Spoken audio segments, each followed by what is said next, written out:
over WGY Schenectady. Hi, everybody. This is Bob Wolf with Wade Hoyt, welcoming you to the second World Series game of 1961. Brought to you by Chrysler Corporation, where engineering puts something extra into every car. Chrysler Corporation, with alive new cars for 62. And Gillette, maker of the 195 adjustable razor, and the remarkable Super Blue Blade that gives all but unbelievable shaving comfort. Foamy, the cream of all instant lathers.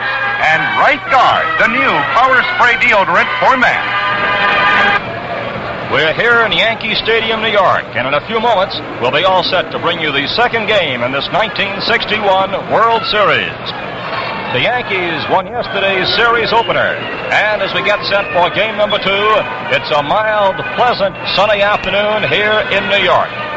Before coming up to the broadcasting booth, I checked with the rival managers, Ralph Houck of New York and Freddie Hutchinson of Cincinnati. And we have some interesting disclosures for this afternoon's starting lineups for both sides. First of all, for the New York Yankees, attention is centered on Mickey Mantle's condition. And Mantle is out of the lineup once again this afternoon. Ralph Houck told me that Mantle's strength is coming back, but that his hip still pains him, still hurts.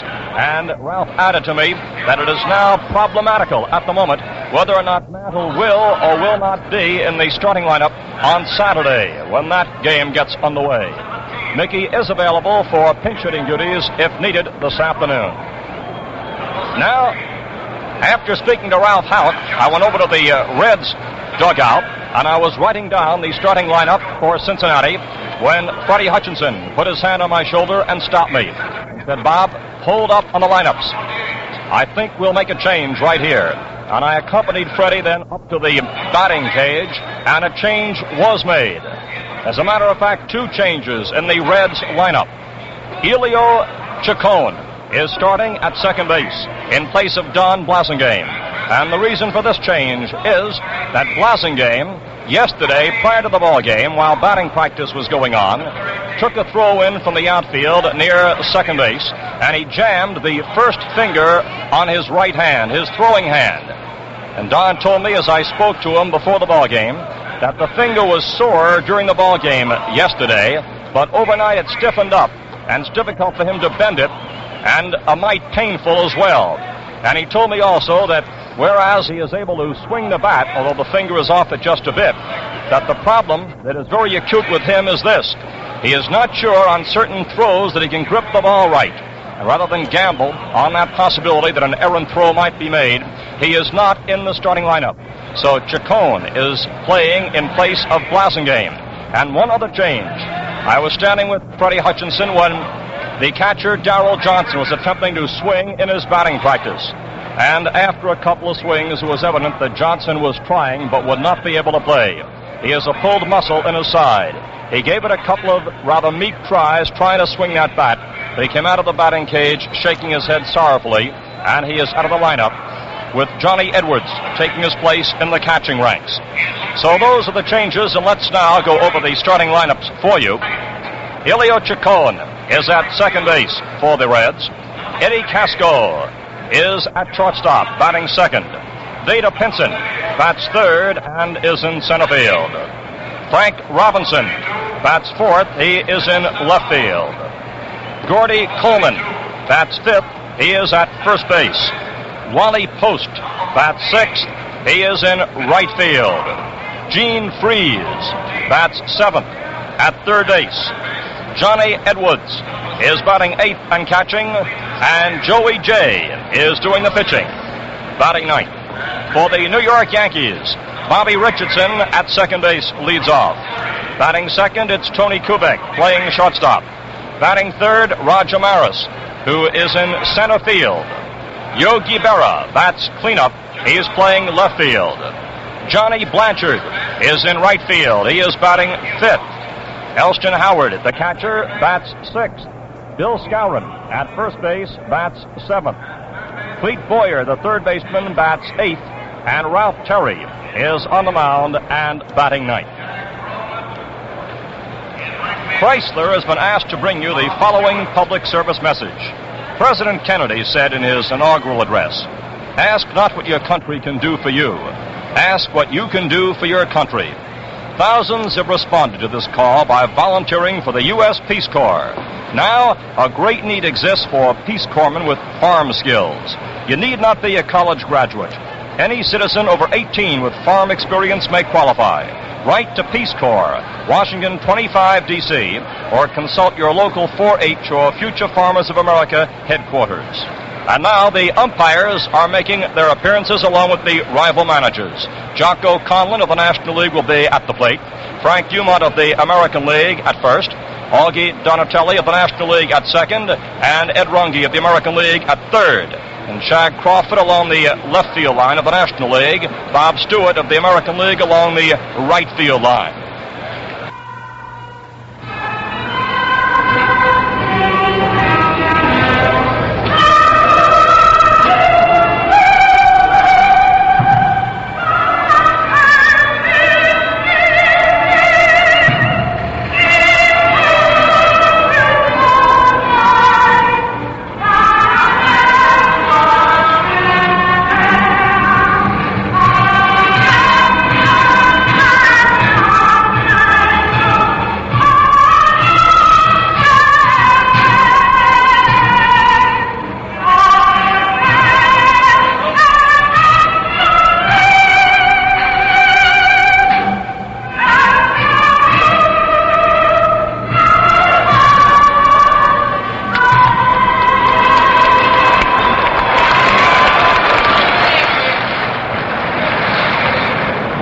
Anthem, sung by Miss Leslie Uggams. Well, there's a stir here in the crowd as we are just a few minutes away from play ball. And with the Yankees leading 1-0 in the series, the Reds will have to call on one of their favorite tricks, their bounce-back ability. Cincinnati gave a lively demonstration of this art early this season when, after losing 8 games in a row, they then rallied to win 9 straight. As manager Freddie Hutchinson put it with a wry smile after yesterday's loss, we're 1 down on the losing side, but there's only 1 club ahead of us. Here are the foul dimensions along the lines here at New York to the foul pole in right and to left. In right, it's 296, and there's a very low ledge there, about 4 feet high, that curves away. The favorite target is over the 344-foot sign into the right field seats. To left, it's 301 down the line, and it breaks away very sharply, 402 to left center, and 461 to deepest center field. The New York Yankees taking the field.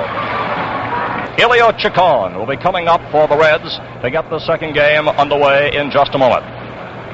And now it's my pleasure to introduce the man who was the New York starting pitcher in the first World Series game played by the Yankees in Yankee Stadium, now famed as the broadcaster of the Cincinnati Reds, Wade Hoyt. Wade? All right, here we go. And good afternoon to you all. This is the first half of the first inning here at Yankee Stadium. The second game of the World Series. Elio Chacon will be the first batter. He is substituting for the injured Blasingame, who yesterday injured his finger in infield practice and played with the injured digit. So Elio Chacon from Caracas, Venezuela, who only understands a few sentences in English, is the first batter. Now, he's a right-handed batter. He batted .265 during the season. He had 2 home runs, 5 runs batted in. He will bunt. He'll go to the bunt if he can make it. And he can run. He makes the double play pretty well. He's a pretty nice little ball player. He's, strangely, very much interested in art. And I can tell you a very funny story, a cute story about Elio Chacon. He's been with the Reds a season and a half, this being his first full season. He was with them a half a season last year. And at the Reds' victory party in Cincinnati, a fellow who spoke Spanish and he were talking. And Elio Chacon finally discovered that I had one time played ball. I thought that was rather cute. After a year and a half, Chacon discovered that I had once in my lifetime played baseball. So he's up there, batting right-handed. And Ralph Terry is the pitcher, Elston Howard the catcher. Terry, the pitcher, I understand, haven't seen him too often, but I know he has become a very settled, good-paced worker.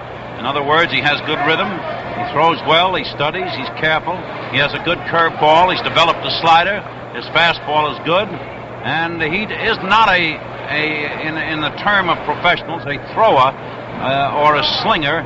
He's more the idea, the type that pushes the ball toward the plate, but he has good stuff. And he won the clinching game. The Yankees won the clincher down at Baltimore with this man pitching. So Ralph Terry is about to make his pitch. He's from Oklahoma, Chelsea, Oklahoma. So Terry is about to come in there with his first one as Chacon took it inside. Ball one. Jocko Conlon is the home plate umpire. Frank Umont of the American League at first. Augie Donatelli of the National League at second. Ed Runge of the American League at third. Shag Crawford of the National League down the left field line. Bob Stewart down the right field line. Strike one called. Now that was a fastball. That was over the inside edge. 1 ball, 1 strike on Chacon. That ball took off inside a little bit. What we used to call when we were kids in curves. But they don't call them those that in professional baseball. The curve ball is strike 2. That was sort of a slow curve, and it isn't liked by Chacon. 1 ball, 2 strikes, 1 and 2. This fellow uses a curve with good effect, and he's a good control pitcher. And a ball hit out in left field, and Berra starts back with the ball, still going back, and caught it. Back on the racetrack, way back in left field. Chacon hit the ball pretty well. But Berra went back and caught it, and there's 1 out for the Reds in the first inning. Eddie Casco, who played such a great defensive game yesterday for the Reds, is the batter. He had 1 hit in yesterday's game. He has a 1961 series average of .250. He batted .271 in season with 2 home runs, 27 runs batted in. And Eddie played a bang-up game at shortstop for the Reds yesterday. He leaped and caught a line drive. He started a nice double play, or started the back end of the double play, as Ralph Terry cut loose with his first pitch. That's called a ball by Conlon. That was a fastball. Boyer, who played such great defensive play for the Yankees yesterday, playing in. Strike 1 as Terry broke that curve over the plate. He snapped that one off beautifully. 1 ball, 1 strike, 1 and 1. The Yankees are not playing Casco too deep. They're equidistant, one from the other. And the next pitch made, now to Casco. He fouled the ball. That's back of the Yankee bench into the box seats. 1 ball, 2 strikes, 1 and 2.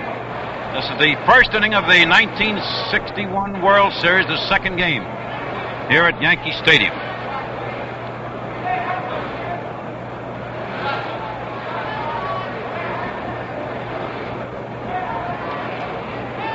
So Terry took a look at the scoreboard to check out there, also possibly a center fielder who is Roger Maris. The next pitch to Casco. Casco hit another foul. That's in the upper deck over there to the right. So Berra is the left fielder, Maris is the center fielder, as Mickey Mantle is still on the injured list. And they say that it's possible he may not play even Saturday in Cincinnati. And Johnny Blanchard, who has done such great work with his bat, is in right field. Terry in action again. The right-hander pitches. The curve stayed high. 2 balls, 2 strikes. He tried to break that one in there, but he did what we call roll it in professional baseball. It rolls off your fingers, in other words, and you lose the snap on it. 2 balls, 2 strikes. 1 out, the top of the first inning.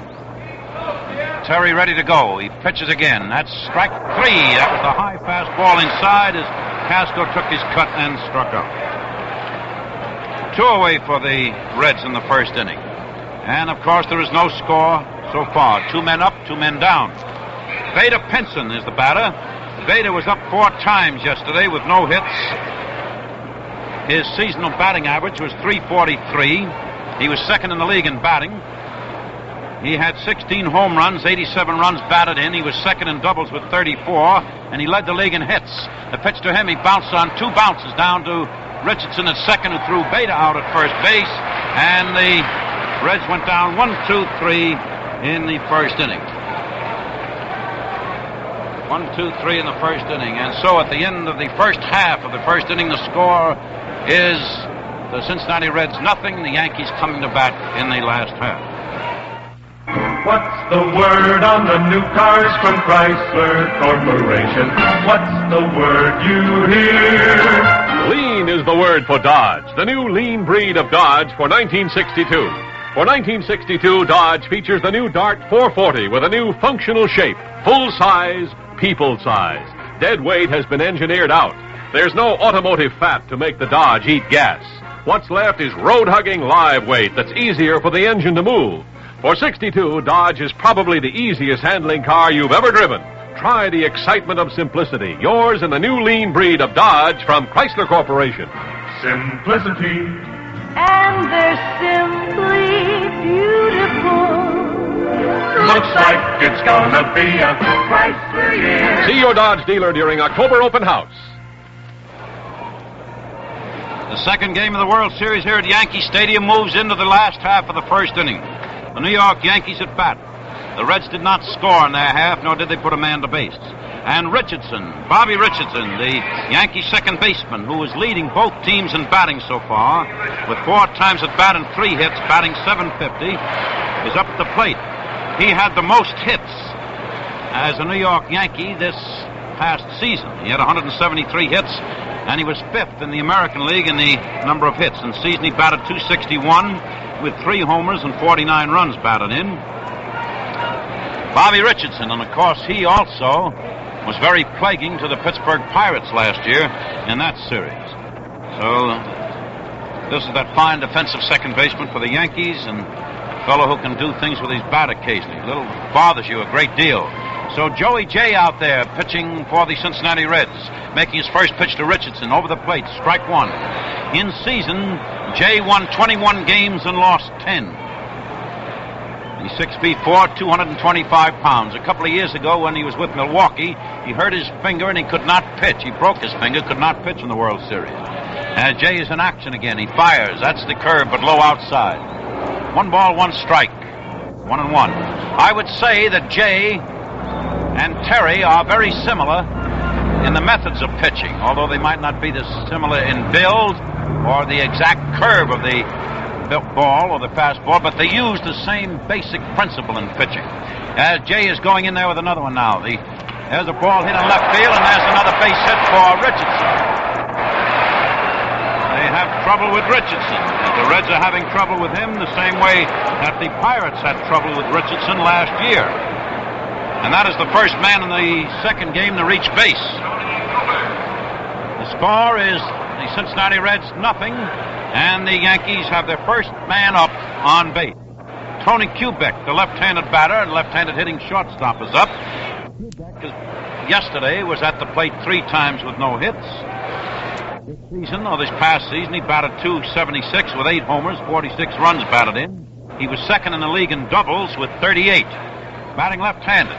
Richardson is edging off first base now as Joey J is hesitating, ready to go on Kubek. The throw to Kubek, not good. It's outside high. Ball 1.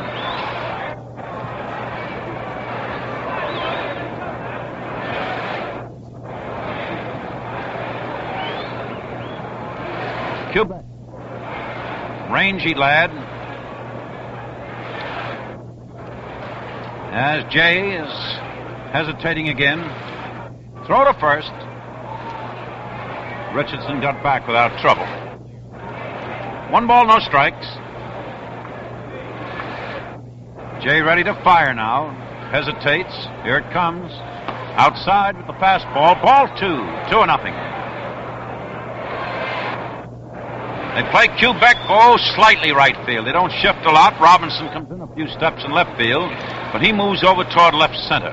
Pinson is shifted, just shading Kubek a little bit in right center. And Post in right field is playing him rather normally. The infield shifted 1 step to the right. He pitched now to Kubek. That's strike 1. Jay broke a slider in there, just slid one off over the plate. 2 balls and 1 strike, 2-1 on Kubek.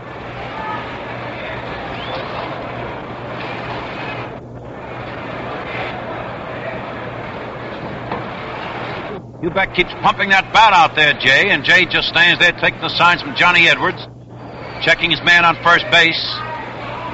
Pitches over there. Well, he didn't throw it hard. He just wanted to remind the man on first base that he was thinking of. As the next pitch made to him, there's a foul. Kubek hit it up on the backstop. 2 balls, 2 strikes. There is no score in the game as yet. The Reds failed to score in their half of the first inning. The Yankees were at bat in the last half with a man on first and no one out. I wanted to tell you that pitchers don't always throw to first base to pick men off. They just try to hold the runners close there to cost them steps in case they should try to steal or in case a double play might be attempted. In other words, try to head the runner off and not give him a running start if possible.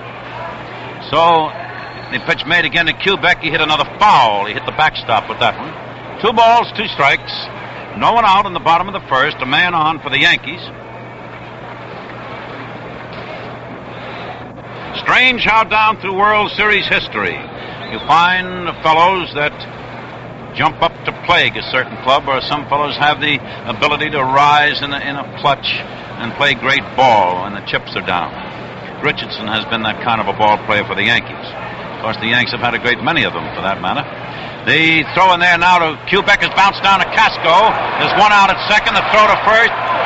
Safe at first base as Chacon's throw to first base was just too late to get Kubek.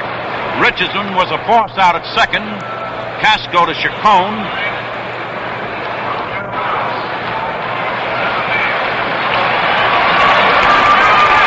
So Kubek is on first with one out. The bottom of the first inning. No score in the game so far. The Reds did not score in their half. The Yankees at bat and their big slugger up there, Roger Maris. Yesterday, Maris did not get a hit in 4 turns at bat. For the season, he batted .269 with 61 homers. They pitched to him outside at ball 1. Now, as the commissioner of baseball, Mr. Ford Frick, has said, Maris did not break an old record. He set a new one. He set a record with 61 home runs in 162 games, which was a tremendous feat. It really was. He had 31 home runs here at the stadium, 30 on the road. He pitched to him. Maris missed. 1 ball, 1 strike as he chased a slider. He also led the league in runs batted in with 142. So he had a real big season, this fellow, and a good ball player.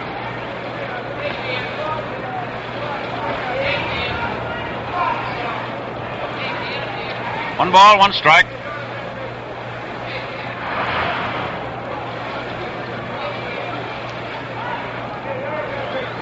So Joey J is checking his man on first. He pitches to Maris, who grounded the ball down to Chacon, who snapped it to second. One out there. Throw to first. A bad throw past first, but it's fielded by J as it bounced off the box seats. Maris made no attempt himself to go to second base. He ran down the line and turned to the right. So it was just a force out of Kubek at second. Chacon to Casco. 2 out in the bottom of the first inning for the Yankees. And there's no score in the game so far. The Reds did not put a man to first in their half of the first inning, and the Yankees at the moment have a man on with 2 out. Maris on first base, and Yogi Berra up. Yogi went to bat officially yesterday twice with no hits.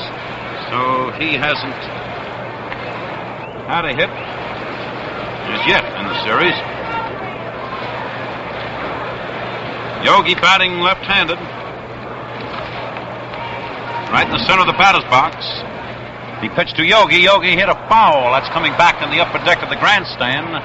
Strike 1. No balls, 1 strike. So Yogi, I think, has 17 records, including some minor ones. But of course now he is playing in his 12th World Series, which is a record. He is playing in his 69th World Series game, which is a record. This is his 248th time at bat in the World Series, which is a record. So Joey J fires again. Yogi took a high fastball outside. 1 ball, 1 strike, 1-1. As, of course, Jay keeps trying to work outside more or less on these slugging left-handed batters to keep them from pulling the ball if they can possibly do so. That seems to be the main objective of pitchers pitching here in the stadium. I know it was in my day, and it still persists. 1-1 on Yogi. The pitch now to him is high, and that's ball 2. There's another high fastball. Now, of course, Yogi is the type of batter who's a bit unpredictable. You get one up around his eyes up in there, he's liable to comb one into the seats. I don't know what's going on over the Reds bench, but somebody's been yelling out of there, and Yogi gave him a glance or two over there. 2 balls, 1 strike, 2 out. Bottom of the first inning, man on first base, Maris on first. The throw is to first base, but Maris just trotted back there. No score in the game so far. The score is 0-0.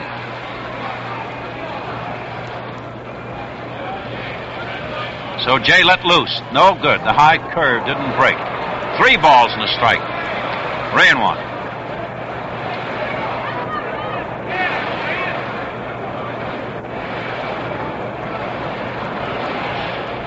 A World Series such as this, when you pitch a World Series game, you must keep bearing down all the time at the count of 3. And what will you do in season, too, for that matter? But it's just a little more necessary right now. The pitch to Yogi, he hit on the ground, he hit down to Chacon, and the second baseman fielded the ball and threw to Coleman, and Yogi was out at first. And so the Yankees in the first inning, no runs, 1 hit, and a man left on.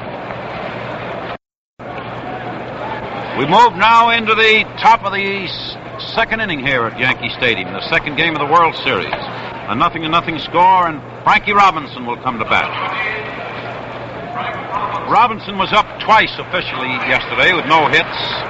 In the season, he batted .323. He was second in the National League, rather third in the National League in home runs with 37. He was second in the league in runs batted in with 124.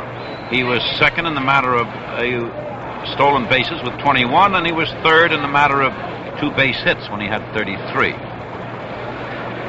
So Robinson up, batting right-handed. And the Yankees are going to play him, straight away. They haven't shifted one way or another.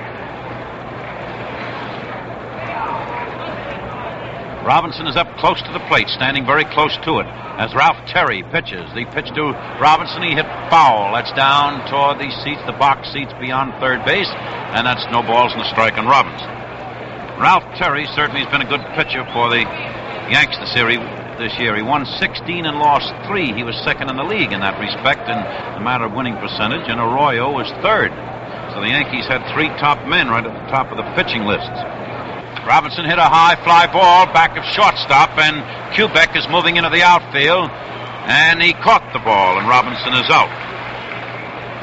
The score is the Cincinnati Reds 0 and the New York Yankees 0, with 1 out in the top of the second inning. Gordy Coleman up. Coleman was 3 times at bat yesterday in the first game with no hits. During the season, Coleman batted .287. Had 26 home runs and 87 runs batted in. He had 27 doubles. Batting left-handed, standing squared away at the plate. As Ralph Terry starts his action, makes his pitch, strike 1 call with the fastball.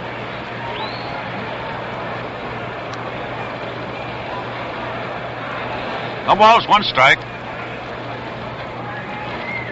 Terry fires.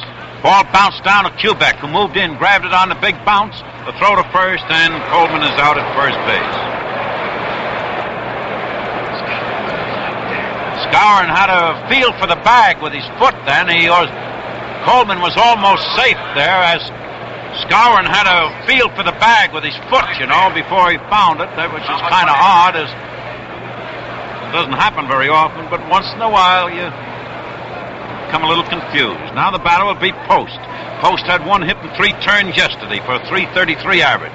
The pitch to Wally, he struck at the curve and he missed for strike 1. During the season, Post batted .294 with 20 home runs, 57 runs batted in, and he had 15 2-base hits. And Wally very often came through to help the Reds in their determined pennant drive. So Terry winding again, throws. That's outside with the slider.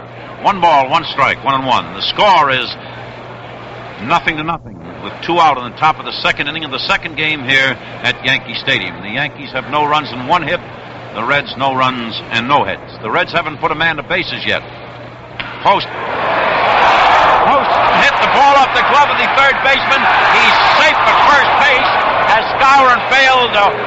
His foot may have come off the bag, but Boyer made another great play, knocking down a line drive, and he knocked the ball over to Kubek. And Kubek picked the ball up, shot to throw to first base, and darn near got the man at first. The body of Skowron rather blocked us off from sight. So it goes as a base hit for Wally Post. He hit the ball well. He hit a hard line drive. That's the Reds' first hit. Brings up Gene Freese now with Post on first base, 2 out in the top of the second inning. The score 0-0. Freese was up 3 times yesterday with no hits. Last season he batted .277, 26 home runs, 87 runs batted in, and 27 doubles. As Terry hesitates, pitches. There's the line drive. Foul! 6 inches foul outside the left field foul line. A line drive on the part of Freese that came almost being an extra base hit. 6 inches foul. It was a line drive over the third baseman's head. It was virtually fair as it started out, and then at the last moment curved around and landed foul. And the umpire down there, Shag Crawford, was very decisive and very alert and quick in his decision and gave it a quick punch outside. The pitch to Freese has another foul past third base, and that was hit fairly well, but not as well as his first drive. So there are 2 away for the Reds in the second inning with Post on first base. That Boyer has played great defensive ball, certainly top defensive ball for the Yankees. And of course yesterday the Yankees certainly at their best. The 25-game winner at his best, and a good team at their best. The pitching there now to Freese is strike 3 as Freese took a cut and missed and struck out for the second strikeout for Terry in the ball game. And in the top of the second, the Cincinnati Reds, no runs, 1 hit, and a man left on. And at the end of an inning and a half, the score is Cincinnati 0 and the New York Yankees 0. Say, how lucky do you feel right now? Well, you may be luckier than you think. Chrysler Corporation is offering 180 brand new cars free during October open house, and one of them may be yours. It's an open invitation to see the new cars and sign up to win one. If you own a car, any make or model, any year, you could be one of the lucky winners. To qualify, all you have to do is come in and register with any authorized dealer who sells Plymouth, Valiant, Dodge, Lancer, Chrysler, or Imperial.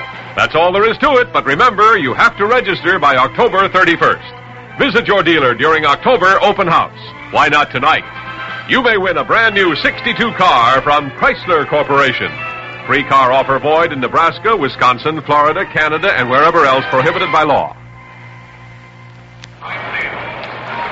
The batters in the bottom half of the second inning for the New York Yankees will be Johnny Blanchard, Elston Howard, and Bill Skowron.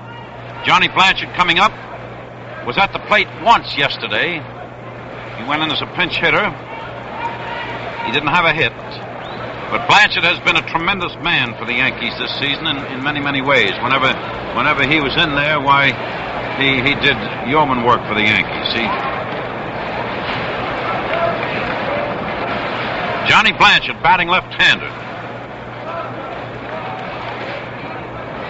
During the season, he batted .305. He had 21 home runs and 54 runs batted in.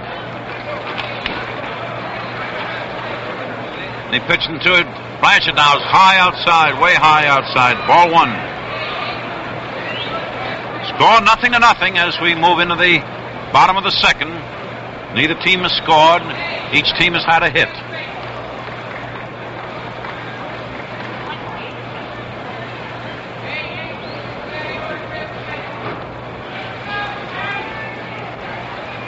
And the pitch made to Blanchard. Now he took a cut and he popped the ball in the air down to Casco at shortstop, who moved in under it, caught it, and Blanchard is out. 1 away in the bottom of the second inning for the Yankees. The score is 0-0.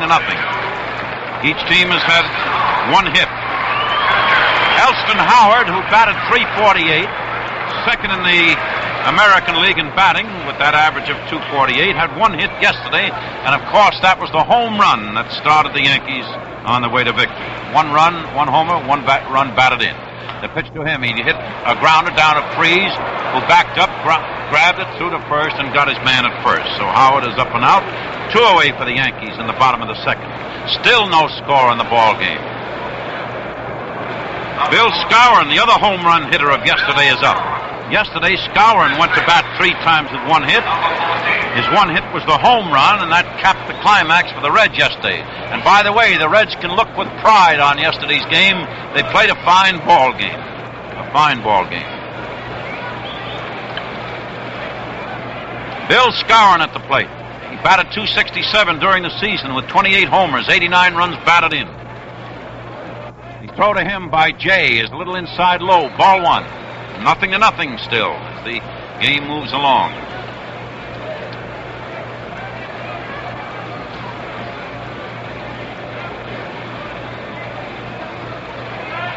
So Joey Jay's taking the sign from Johnny Edwards, the rookie catcher. The pitch in there now to Skowron is called ball 2. That was a curve ball, but it wasn't over. 2-0. Playing Skowron straight away. Robinson in left field is not too close to the left field foul line, by the way. He's playing a little over toward left center. A 2-ball, no strike count on Skowron. With Jay in action, he pitches. Foul ball. That's hit in the upper deck over there to the right. A 2-ball, 1 strike count.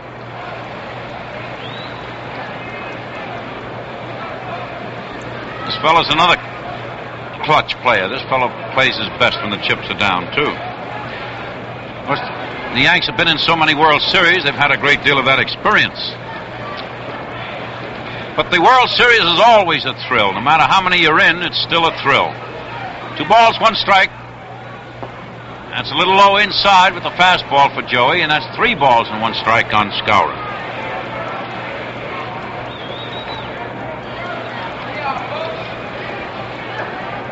Three and 1. No score in this game. Scoreless game so far.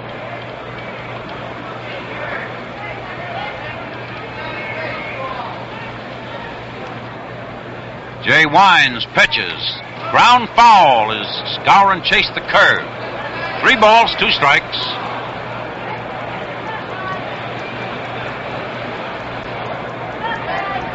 Three and 2.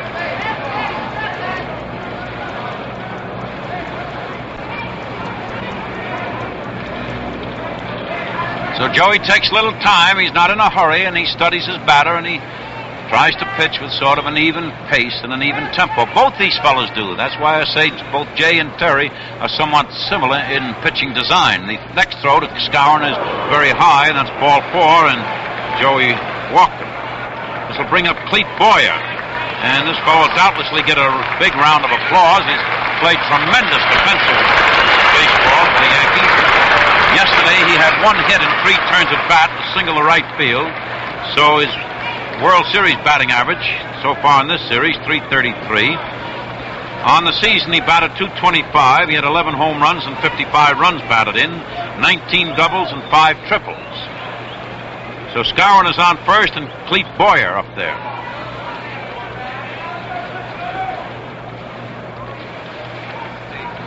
So Joe Jay checks his runner on first base. Well, he lobbed a throw over to first, not much on it, but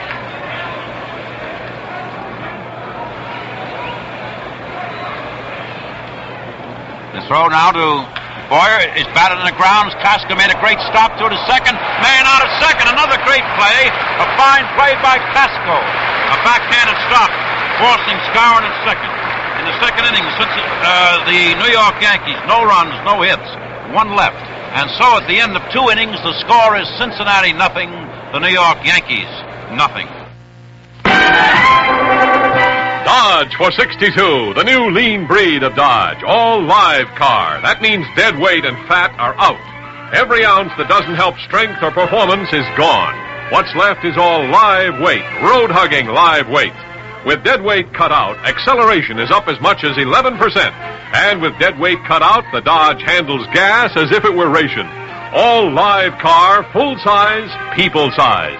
And the Dodge Dart looks just as live as it acts. It's a car built to follow its long, lean hood. A car with clean, uncluttered lines. See the new lean breed of Dodge for 1962 from Chrysler Corporation. Looks like it's gonna be a nice year. See your Dodge dealer during October open house. We'll pause here 30 seconds for station identification. Are you mixing with the best? Saratoga Vichy with the yellow label, it outsells all the rest. The genuine Vichy with the yellow label Tastes better tonight. feel better tomorrow. Saratoga with the yellow label.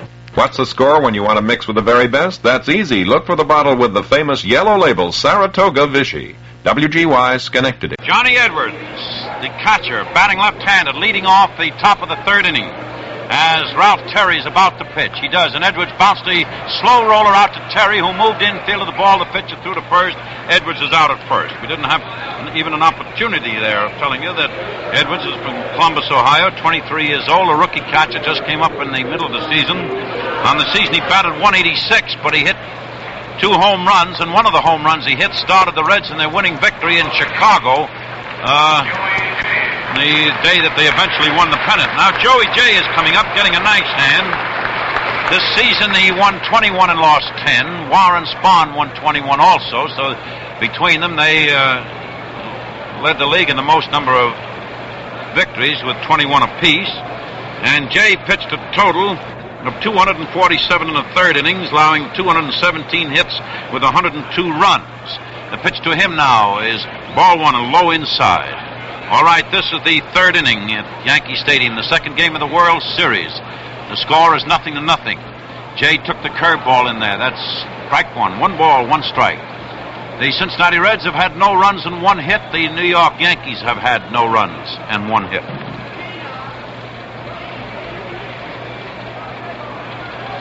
As Ralph Terry pitches again, there's a fly ball out along the line in left field. Yogi Berra over to the line, made the catch, and Joey J is out. 2 away for the Reds in the third inning. Score is still 0-0. With Elio Chacon coming up for his second appearance. The first time up, he forced Berra to go back in deep left field. As a matter of fact, this young man at the plate, who substituted for, or is substituting for the injured Blasingame, who jammed his index finger of his right hand in yesterday's fielding practice, although he played with the injured digit. Chacon has hit the hardest ball of the game so far in this game. He pitched outside low, a curve ball, ball 1. He hit the ball quite well. He hit the ball about 385 feet out there in left field, and Berra went back and caught it. 2 away for the Reds in the third. No score as yet for either team. There's a ground foul, a hard-hit ground foul, a line drive. Actually hit past third and hit the box seats and bounced onto the playing field, and Yogi Berra is clearing the field of the ball. So there's 1 ball, 1 strike. It's a beautiful day here at Yankee Stadium. Just a typical, wonderful World Series day. This huge crowd sitting watching this game, waiting for the break, the thrill, and the drama. That's why it's a great sport. Terry throwing again. That's a little high outside. 2 balls and a strike on Chacon. The Reds have had 1 man to base. Wally Post single in the second inning.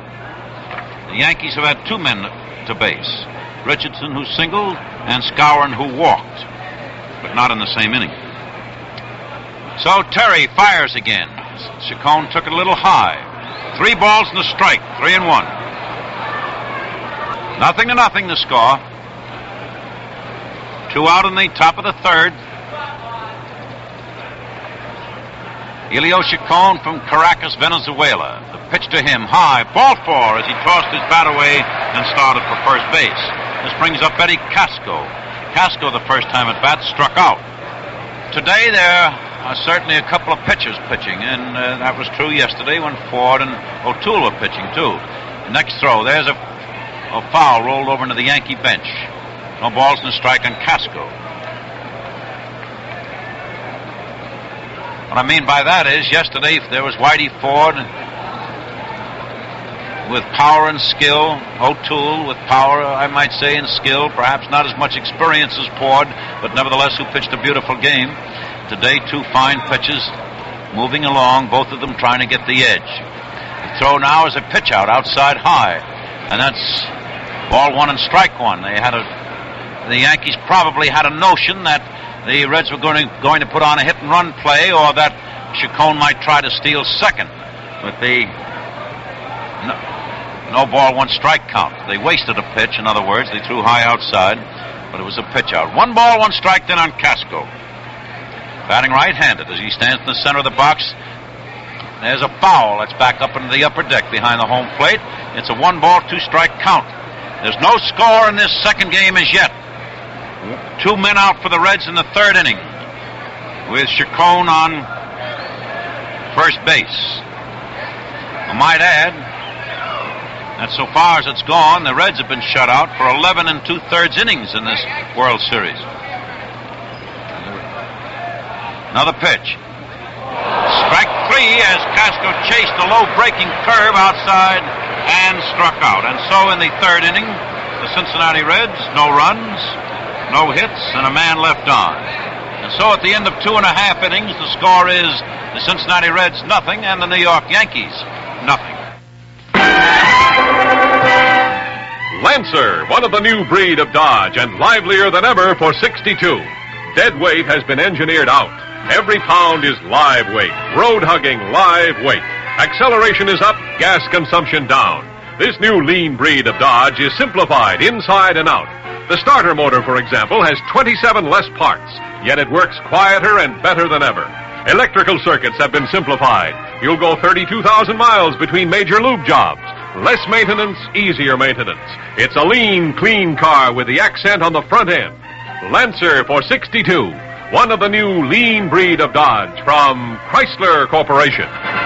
Looks like it's gonna be a Chrysler year. See your Dodge Lancer dealer during October open house. Here at the Yankee Stadium, we're going into the bottom half of the third inning. Of course, both teams have men out with injuries. Darrell Johnson, the Cincinnati catcher, is out with it as he aggravated the injury to his side. Blassingame out with an injury to his index finger. Mickey Mantle out also, of course, with the I might say the almost historic abscess that will make baseball history. One time, Babe Ruth had an abscess on his right arm, and he had to miss part of the series, which we played in the 1921 World Series, I believe. And he was out for part of the series. So there have been some injuries to the stars. Mickey Mantle's been affected a lot. Ralph Terry batting now, and the pitch to him is inside, ball 1. Terry is batting .227, and that's not a bad average for a pitcher. That's through the courtesy of Bob Wolf, who is my associate here, and who knows Terry pretty well. This Ralph Terry. Joey J stands there taking signs from Edwards. Jay in action. He cut loose again. There's a pop-up out there to Chacon. Over towards second. Chacon moved over, made the catch, and Terry is up and out. 1 away in the third inning for the Yankees.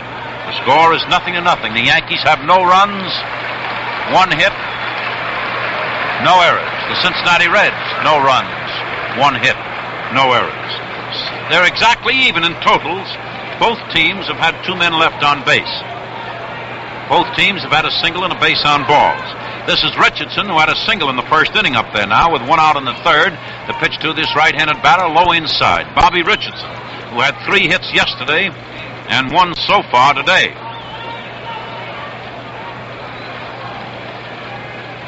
So Richardson actually has had 4 hits and 5 turns at bat in this series so far.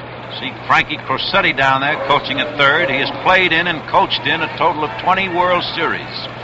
His total World Series checks, or the total of them, around $116,000. A pitch in there to Richardson, who took a shot at that, popped it out in the short center. Chacon is going out in the short center, caught the ball, and Richardson is out. 2 away for the Yankees in the third inning. The score, 0-0. Tony Kubek up. Tony forced Richardson in the first inning when he hit the ball down to Chacon, who played it to Casco, and Richardson was out at second. Tony batting left-handed. We said yesterday a little taller than you would suppose. This fellow's well over 6 feet. As Jay pitches to Kubek, outside high, ball one. I shared the locker with Kubek when I came back here for Old Timers Day about a month ago, and that's why I know he was so tall, because I thought he was a shorter man, and when I spoke to him and talked to him, I'm 5 feet, around 5 feet 11, and I was just about up a little over his shoulders. As Jay is in action again, he pitches, and he threw his screwball, but it was inside, and that's 2 balls and no strikes, 2-0. The screwball is thrown by a right-hander with the reverse twist of the wrist. The curve, you twist the wrist to the right with a right-hander at the last-minute snap. If you throw a screwball, you twist it to the left with a reverse twist. 2 balls and no strikes, 2-0.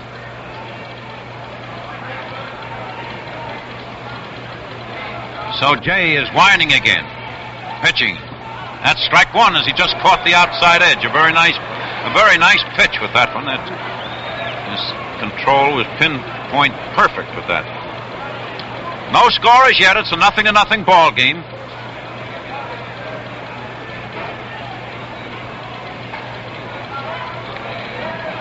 With Joey in action, he wheeled around and he let loose. Strike two. He got the next one in there. 2 balls, 2 strikes, 2-2.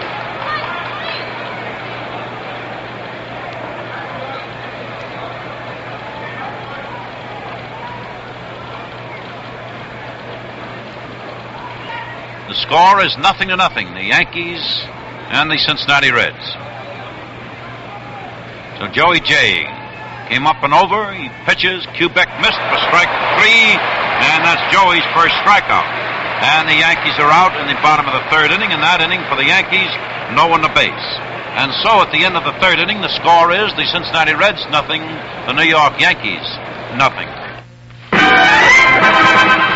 You know, the only thing more exciting than the World Series is your first look at the new cars.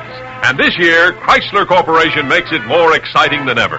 180 brand new cars are offered free during October open house. One of them could be yours. 30 Imperials, 30 Chryslers, 30 Dodge Darts, 30 Lancers, 30 Plymouths, and 30 Valiants. If you own a car, any make or model, any year, all you have to do to qualify is stop in and register with any authorized Plymouth, Valiant, Dodge, Lancer, Chrysler, or Imperial dealer. But this is important. You must register during October open house, and that ends October 31st. Why not see your dealer tonight? Free car offer void in Nebraska, Wisconsin, Florida, Canada, and wherever else prohibited by law. Well, the meat of the Reds' batting order is coming up in the 4th inning. Pinson, Robinson, and Coleman. As Veda Pinson will come to the plate. The Reds' hitters in this series, as yet, have not been too potent. Post has had 2 hits, and Casco has had 1. Post had a hit yesterday, and he had another one in the 2nd inning today. And, of course, Casco had his in the 1st inning yesterday. But Pinson and Robinson and Coleman have been held hitless so far. Also Freeze and Chacon and Blasingame in the others. So Pinson is up at the plate now, leading off in the top of the 4th inning. The score is 0-0 as we move into the 4th. So Ralph Terry, the right-hander for the Yankees, is taking the signs from Elston Howard. The Yankee team has shifted to the right. Left field is wide open behind third. Yogi Berra's in left center. The pitch now to Pinson is a strike. That's a fastball at the top of the strike zone. Kubek, the shortstop, is over towards second, and Boyer, the third baseman, is playing in. Way in front of third. As Ralph Terry is in action again. That's a pitch low. 1 ball, 1 strike. That looked like a screwball. It sort of broke down and away from Pinson. 1 ball, 1 strike, 1-1. Pinson is a left-handed batter standing right even with the plate. Dips his knees a little, keeps pumping that bat. As Terry is winding again, pitching. Pinson hit a fly ball out in left field. Berra is moving over, coming in toward the line, and he made the catch, and Pinson is out. Berra cut in diagonally. Now, Pinson doesn't hit out there too much. That was rather a surprise. One away for the Reds in the fourth inning. The score is still 0-0. The Reds with no runs, 1 hit. The Yankees with no runs, 1 hit. Robinson up. Robinson popped up to Quebec in the second inning. Batting right-handed.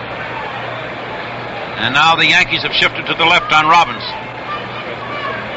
As Terry is winding, pitching to Robinson. Robinson grounded a ball down to Boyer at third, and the ball hit him, bounced away from him, and Robinson is safe at first base. We'll await the official scorer's decision.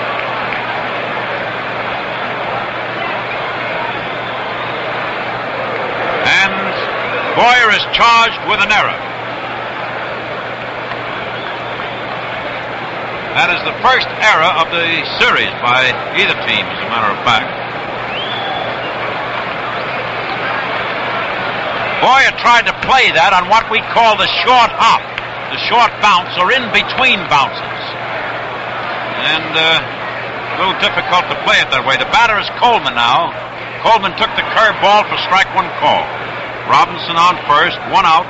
The top of the fourth inning. There is no score in the game so far. 0-0.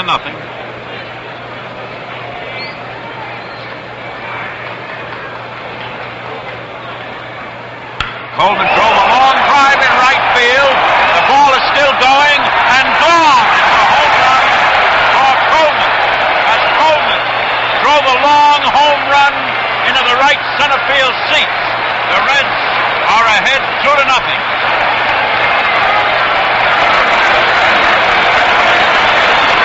So the Reds have dented the scoring ice, you might say, as Coleman tagged along with.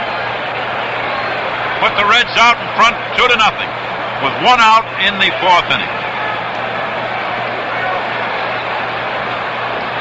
That was well hit.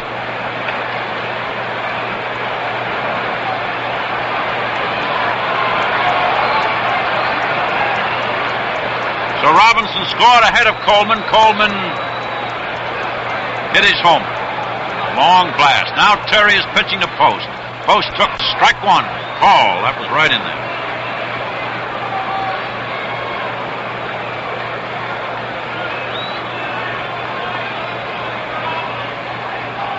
Post hit a ground foul. He bounced it against the backstop.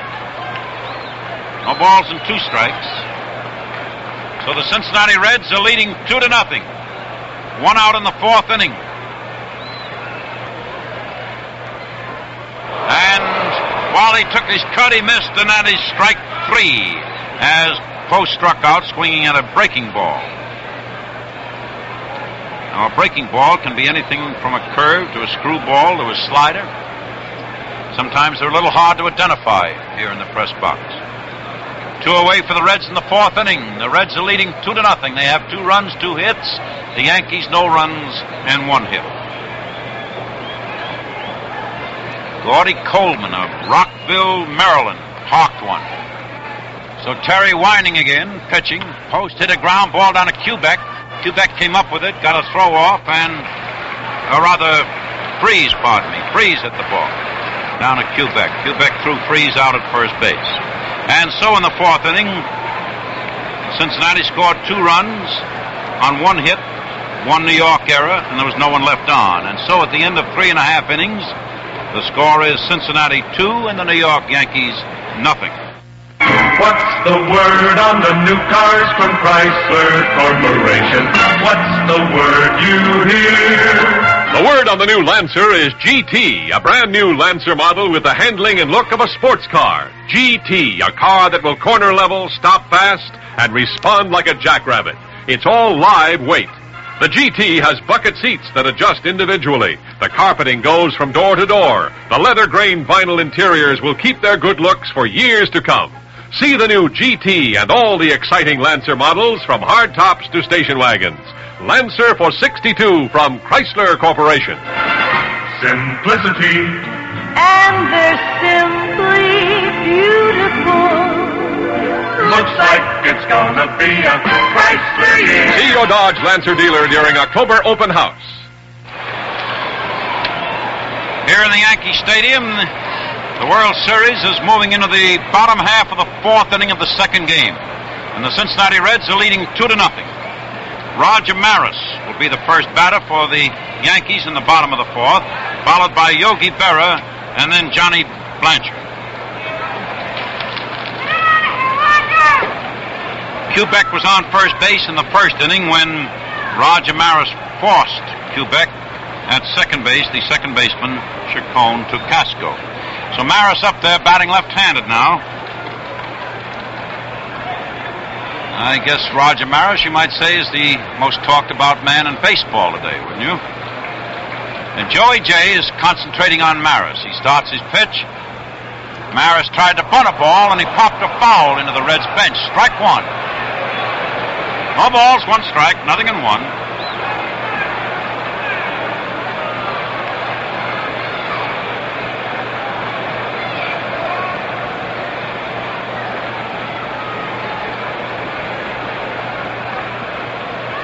Chacon, the second baseman, is playing 5 to 10 feet back in the outfield, in right field. The next pitch to Maris is outside. 1 ball, 1 strike, 1-1. Coleman is playing a very deep first base. Casco is shifted to the back edge of the infield, almost behind second. And Freese is playing, well, he's off of third, but not way off of it. The outfield is shifted to the right. Jay swings into action again. Now he pitches. No good. He missed outside with the curve. 2 balls and a strike. 2-1 on Maris.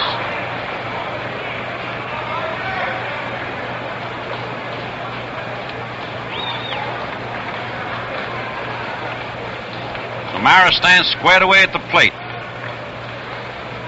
Has that bat back waiting as the next pitch made is high and outside, and that is ball 3. 3-1 on Roger.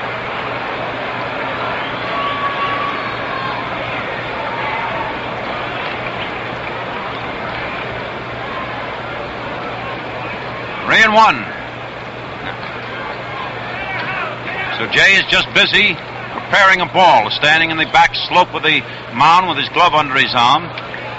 And Maris is adjusting his helmet. Jock Conlon, the umpire, called for time until everybody was ready. Here we go. Outside high, ball 4, and Maris is taking a base on ball.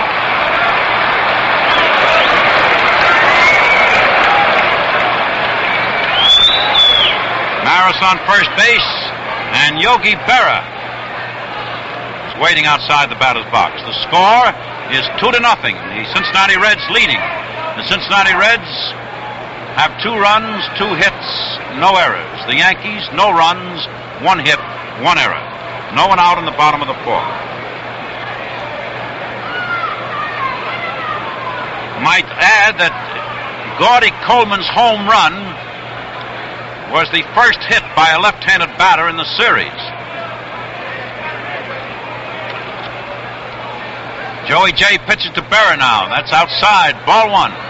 Whenever we speak of Gordy Coleman here in the Yankee Stadium, you have an inclination to say Jerry Coleman, you know, who used to play here. And you have to stop to think to yourself because phonetically it's Gordy and Jerry. It's somewhat similar, you know.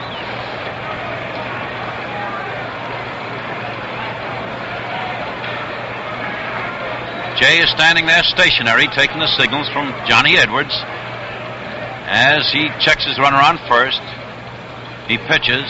There's a ball hit out of right field, and there goes a home run. And that's into the right field, not the bleachers, but the reserve section of the right field pavilion, as Yogi Berra hit his home run. And that not only ties the score, but it breaks some records. As Maris scores ahead of him, the score is tied at 2-2. Maris waited at the home plate, of course, to congratulate Yogi. And that ties it up again now, a 2-2 ball game.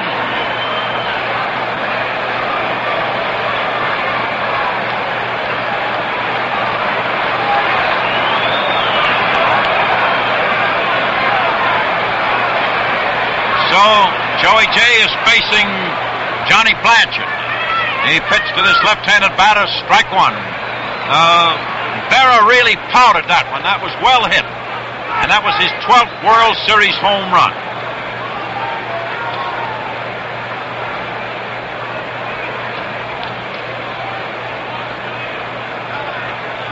Another throw. Johnny Blanchard took that one high from Joey J. 1 ball, 1 strike, 1-1.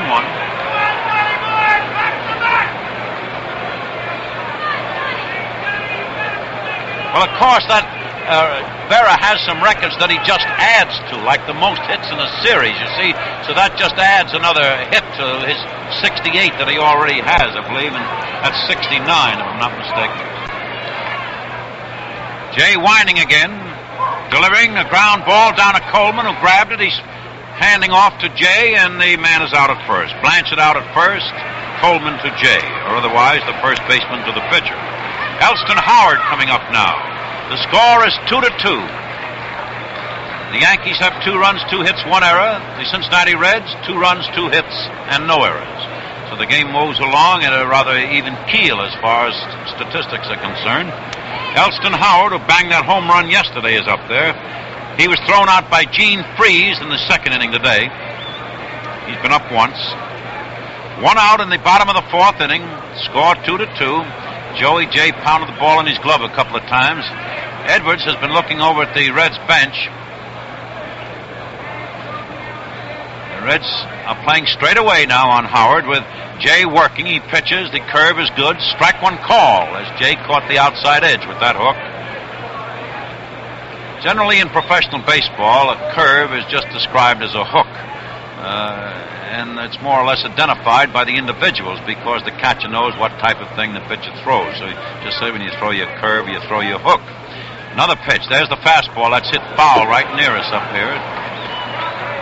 No balls, 2 strikes, 0-2. We're a little bit exposed, and I hope that Bob Wolf, who is broadcasting with me, is a good catcher up here. And reach out and spear those fouls, if you will.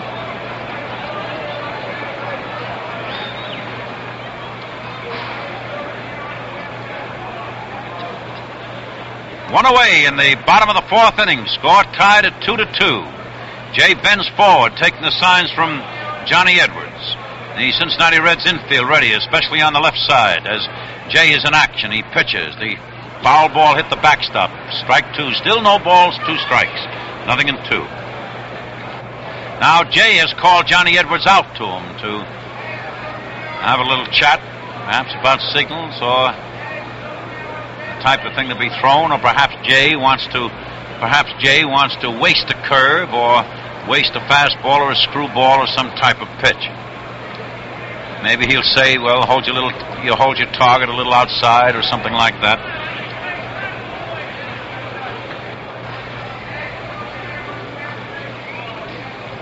Nothing in 2. Jay in action again, and he throws, and the curve, that's low, and that's 1 ball and 2 strikes, 1-2.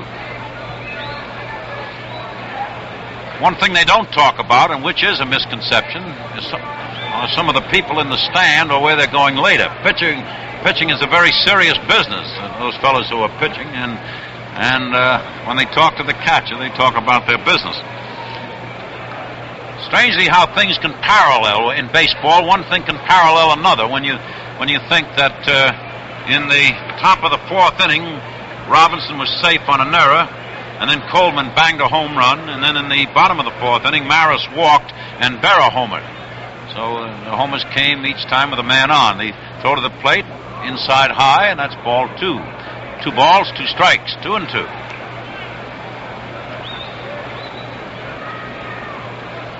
And prior to those 2 homers, no left-handers had hits in the series. And then both of them chipped in with round trippers.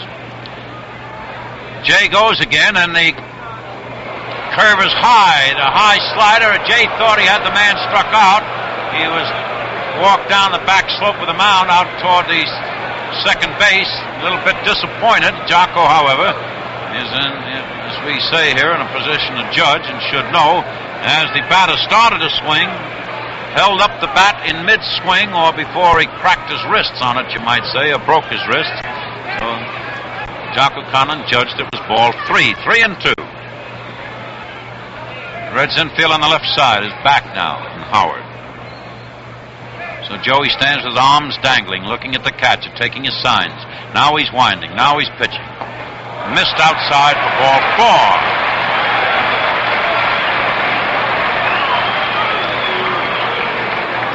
Brings up Bill Scour now with Howard on first base. One man out in the fourth. Jay made a very nice try on that pitch. He tried to keep the ball right over the outside edge and just missed outside with it. So it's Howard on first base, Skowron at bat. Skowron walked in the second inning and then was forced at second by Clete Boyer. Skowron batting right-handed. Of course, Bill hit his home run yesterday. He has one home run, one run batted in so far in the series. As the pitch is made now to Skowron, who took the pitch inside. Ball one.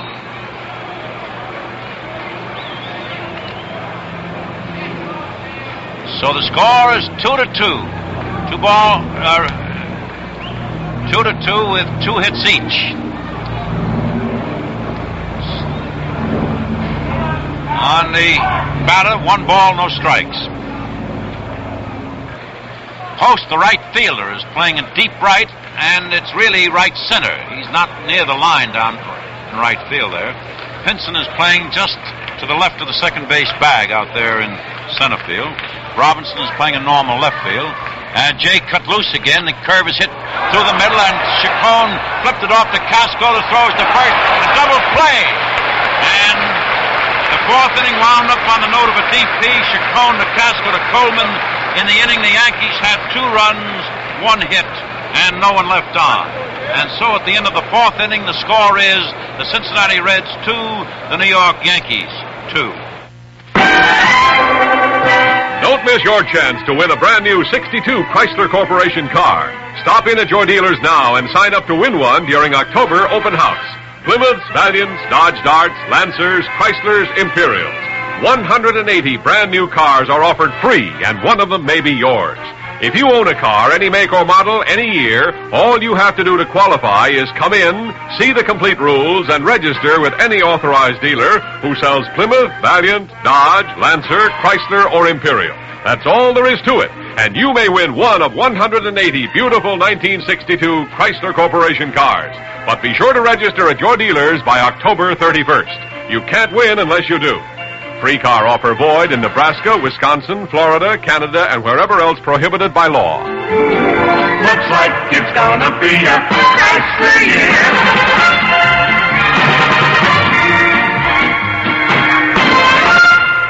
For station identification. You're safe at home and dining out, too, when you order Saratoga Vichy. Make sure you're mixing with the best. Ask for Saratoga Vichy. WGY Schenectady. Johnny Edwards leading off the top of the 5th inning, took a cut at Terry's first pitch of a curved ball, and he missed it for strike 1. Edwards, the first time up, hit back to the pitcher, who threw him out at first base. The score is 2-2. Score 2-2. The pitch now to Edwards, low inside, or rather more low than inside, though. 1 ball, 1 strike. The Cincinnati Reds have 2 runs, 2 hits, 2 men left on, and no errors. The New York Yankees, 2 runs, 2 hits, 2 men left on, and they have 1 error. As Ralph Terry throws, there's the curve, and it's hit on a half line to the Richardson, the second baseman, who grabbed it, and Edwards is out. Now, that ball wasn't hit as hard as it may have seemed. It took the trajectory of a line drive, but it was not actually a line drive, as Richardson made the catch, and Johnny Edwards is out. 1 out in the top of the 5th inning, and Joey Jay coming up. Joe Jay coming up. Jay flied out to Yogi Berra back there in the 3rd inning. So there's 1 out for the Reds in the 5th inning. The score is 2-2 here at Yankee Stadium. As Ralph Terry pitches, Jay batting left-handed, took the curve in there for strike 1 call. Boyer is playing him in a little bit. The third baseman has moved in on Joey. Kubek is playing a fairly deep short. The next throw, Jay hit hard at the ball, but he missed it, and that's strike 2. No balls, 2 strikes. Boyer is off at third now. When I say off at third, I mean he's down towards second base a bit. He's playing third. The pitch to Jay took a cut, and he missed for strike 3. That's the 5th strikeout for Ralph Terry. And 2 Reds are out in the 5th inning. The score is 2-2. And Chacon is coming to the plate. He's played nice ball so far today. Made a couple of nice plays, a couple of nice forced plays at second. Started a double play for the Reds. That double play the Reds made there in the bottom of the 4th was their second in the series so far. Ralph Terry is studying his batter, ready to pitch. Delivers. The curve is looped out back of short, and That's falling in there for a hit as Chacon dropped the single in the short left center. That's twice he's been on base now.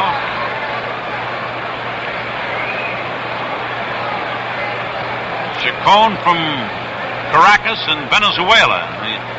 The little man will only say 2 or 3 sentences in English. He keeps an American Spanish translator with him all the time. I mean, a book, and tries to speak from that. This is Casco up there now. The pitch to Eddie. Eddie took a strike, a fastball in there.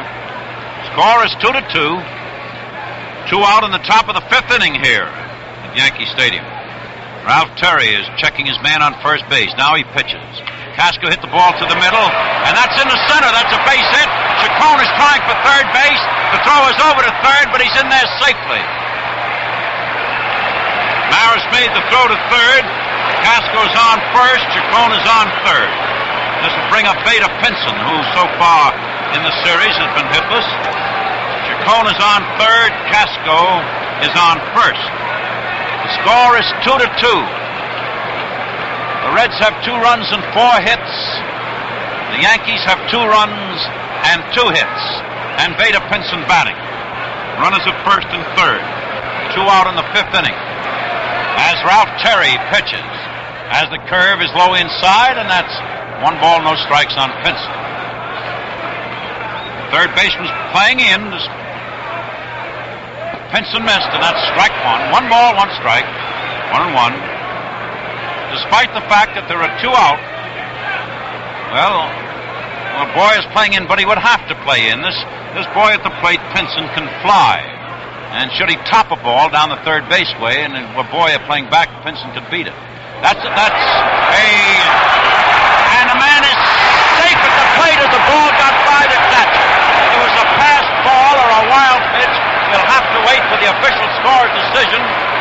And Chacon slid into the plate under the throw of Howard. Howard did not exactly know where to throw the ball. When he retrieved the ball, he at first thought he might have to throw to second. He was prepared to throw to second, but the pitcher came in. He threw the ball to the pitcher.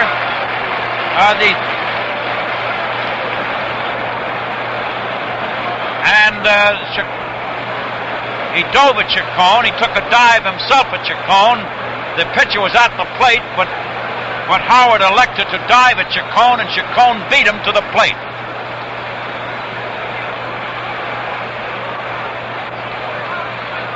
No, the catcher did not actually see Chacon coming in. There has been no decision as we've had whether that was a pass ball or not. So the Reds have another run, are leading 3-2. Pinson bounced a foul against the box seats beyond the Yankee bench. Casco went to second on the play, so the Reds have a man on second with 2 out in the 5th and are leading 3-2. We did not get immediately the official scorer's decision as to whether that was a pass ball or a wild pitch.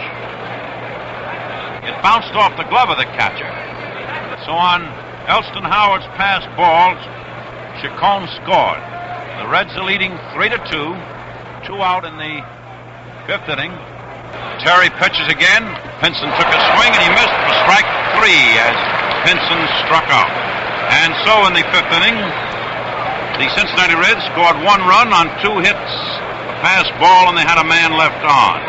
And so at the end of 4.5 innings, the score is the Cincinnati Reds 3, the New York Yankees 2. The first half of today's World Series broadcast was brought to you by the Chrysler Corporation.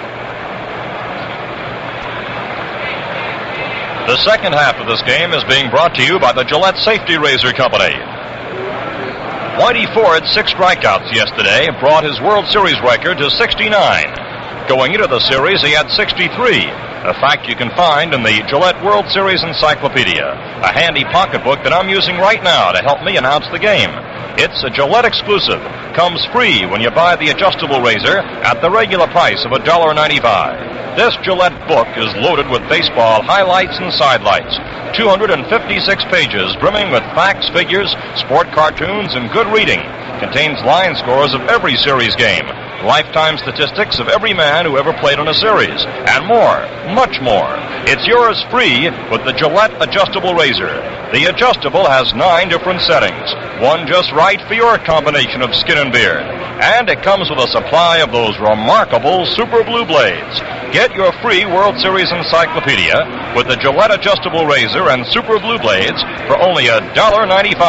I call that a bargain. Well, I am pleased in presenting to you my colleague, Bob Wolf, who has done such a tremendous job broadcasting for the Minnesota Twins. Bob? Thank you, Wade Hoyt. And as we move into the bottom half now of inning number 5, it's Clete Boyer leading off against Joey J. The pitch is low and in the dirt, skipping away from Johnny Edwards for ball 1. Score of the ball game, Cincinnati 3 and the New York Yankees 2. And up to this point, the Reds have had 3 runs, 4 hits, and the Yankees 2 runs, 2 hits, and they've committed an error. And it was heads-up, an alert play as Chacon came racing in as the ball bounded out of Howard's mitt to score the tie-breaking run. Here's the pitch coming up to Boyer, and he watches it come in low. Count now is ball 2 to Boyer, who went into a force out in the second inning. To be followed by the pitcher, then the top of the Yankee batting order. The Yankees 2 hits so far. Bobby Richardson's is 4th in the series, and Yogi Berra with a home run to right field with Roger Maris on base to account for New York's 2 runs. The Reds 2 runs in the 4th on Coleman's homer, and then Chacon scored the tie-breaking run to make it 3-2. Boyer takes inside for a ball, and the count now is 3-0. The outfield is playing Boyer straight away, just slightly toward left.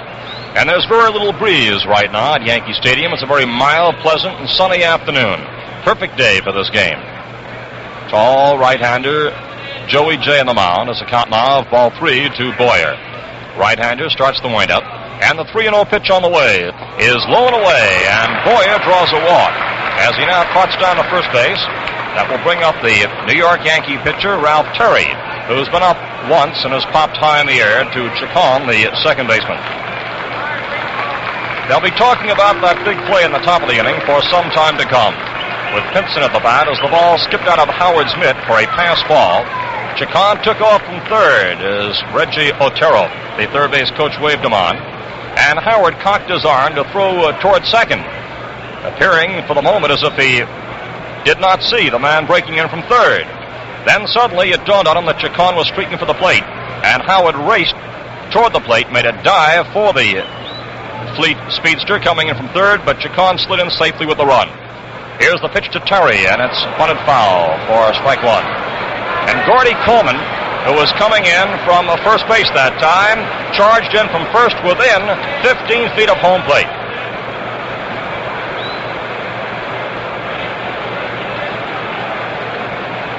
You can hear the roar of the crowd here. They were aroused as Coleman looked like a sprinter coming in from first base right to the plate as he charged in anticipation of the bunt. So it's strike 1 to Terry. Boyer on first. Here's the pitch, and this one is swung on. There's a pop-up going to short right field. Chacon goes back, and he takes it just about 5 to 10 feet inside the line. Well, Boyer stays put at first base as Terry pops up. And there's 1 out and 1 on as Bobby Richardson, who was singled and popped up himself, now steps up for the third time.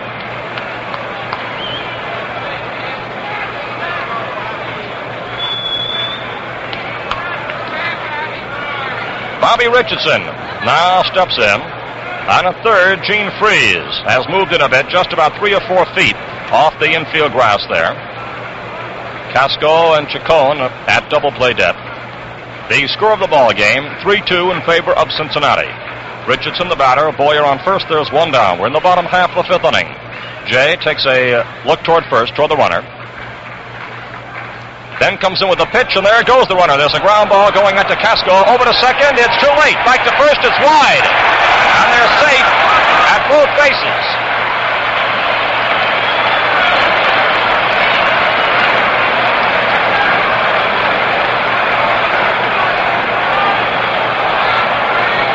Freddie Hutchinson is going out to protest to Augie Donatelli. As on the play, Boyer was off and running. A grounder went out to Casco, just about 5 or 6 feet from second base, so that the ball was not hit too hard. And Casco got the ball over to Chacon, but as Boyer was running, he slid in, beat the throw to second base just by an eyelash. And then the relay throw from Chacon to Coleman was late and a bit wide of the bag, as Richardson was safe at first. Freddie Hutchinson rushed out for a closer interpretation of the play, and apparently satisfied, as now moved back off the infield and is going back to the dugout. It scored as a fielder's choice on the play, as the Yankees this time cashed in on the break with Boyer running on the pitch, and therefore he was unable to get into second just barely ahead of Casco's flip to Chacon, and Chacon rushing as he saw those flying feet come into second base. Came in wide to Coleman, who had to get off the base on the outfield side. So there are now 2 runners aboard. The batter is Tony Kubek, and the pitch is swung on and missed for strike 1.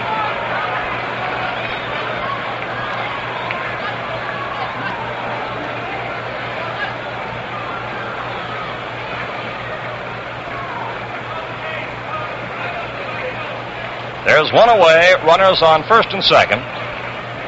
And strike 1 to Tony Kubek, who is 0 for 2.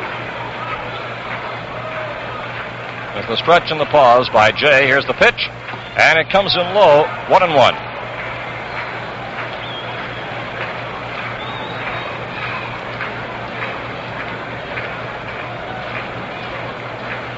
One and one, the count to Kubek, and on deck it's Roger Maris. There's 1 away. Boyer on second. Richardson is on first base. Terry, the pitcher, had popped up for the 1 out. Kubek waits with a 1-1 count. Here's Jay's next offering, and there's a dribbler going foul just off to the right of home plate. Score of the ball game: the Reds 3 and the Yankees 2. We're in the bottom half of the 5th inning. Jay taking a little more time as he looks in to get the sign. Now the right-hander set. As the pause, a look back toward second. The pitch, it's swung on and missed, and Kubek goes out on a strikeout.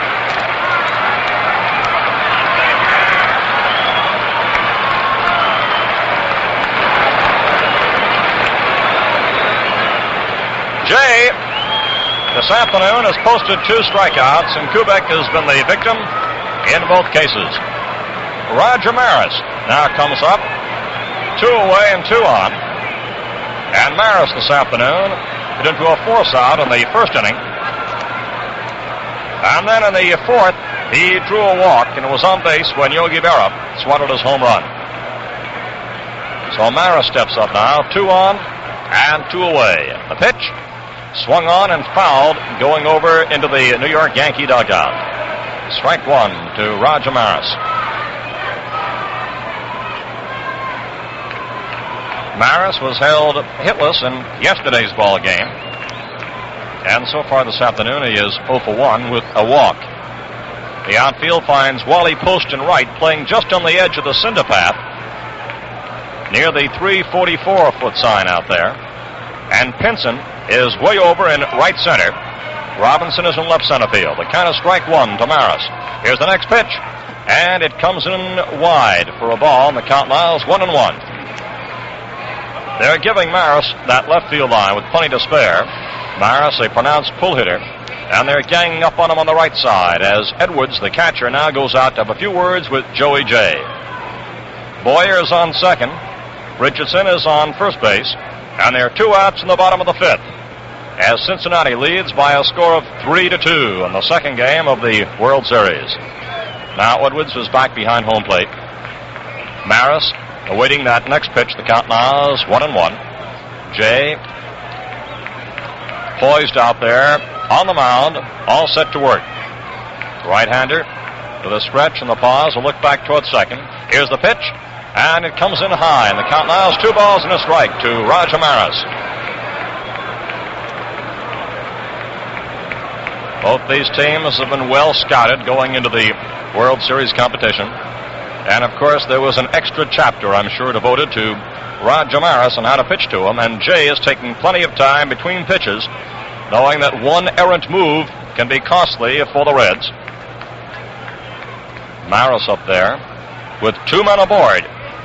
And the Reds are leading by a score of 3-2. Count is 2 balls and a strike. Ready for the next pitch. Here it comes. And it is wide again. And the count now is 3-1. 3-1 to Roger Maris. Waiting on deck, if Maris draws the walk, is Yogi Berra, who had a 2-run homer last time up. And so Jay has to pitch carefully, but he cannot be overly cautious here, or the walk will load the bases. So it's a tough spot for this young fellow. 3-1. Maris the batter, looking out toward the mound. Boyer on second, Richardson on first, 2 away. Here's a 3-1 pitch. Swung on and missed.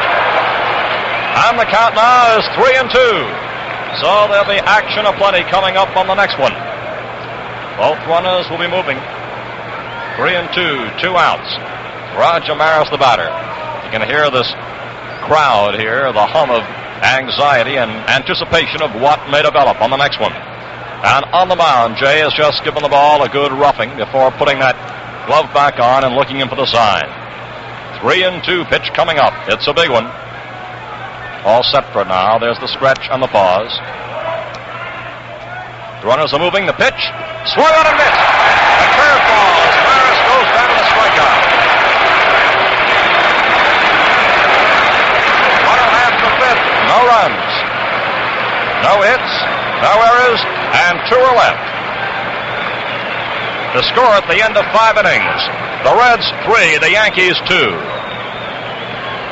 I'm told the baseball special will pull out early tonight, so the players will have to hustle. Well, they can shave in a hurry. Most of them use those instant lather shave creams. They're fast and convenient. One that's getting the nod from more and more of them is Gillette Foamy, the fastest growing instant lather in the country. Just nudge the nozzle and instantly rich, creamy lather billows out. Holds oceans of moisture against your beard. And this full-bodied lather keeps your beard drenched through the whole shave. What's more, Foamy contains K34, the antiseptic that destroys harmful bacteria. No wonder more men are switching to Foamy than any other instant lather. Give yourself a lift. Shave clean, shave fast with Gillette Foamy. Latch onto a can. Regular size costs just 79 cents. Giant economy size holds almost twice as much. Costs only 98 cents. With cooling menthol added, same price. From Yankee Stadium in New York City, Bob Wolf speaking with Wade Hoyt. The score, the Reds 3, the New York Yankees 2, and the batter is Frank Robinson, leading off against Ralph Terry. Terry winds. The first pitch is high and inside, and the count now is ball 1 to Robinson, batting in the number 4 slot for the Reds. He is 0-2. Popped up in the second, got aboard on narrow by Boyer in the 4th, and was on base when Coleman tagged the home run in the 4th inning. Pitch is high and inside. It's ball 2. Reds scored the tie-breaking run in the 5th. After 2 were away, Chacon singled to left center field. He moved to third base on Casco's base hit through the middle. And then he scored on a passed ball to give the Reds their 3-2 edge. Robinson with a ball 2 count. Here's Terry's next one. And there's a hard hit ball just inside third. Boyer with a dive for it. Has it. Gets up, throws to first for the out. What a play by Boyer.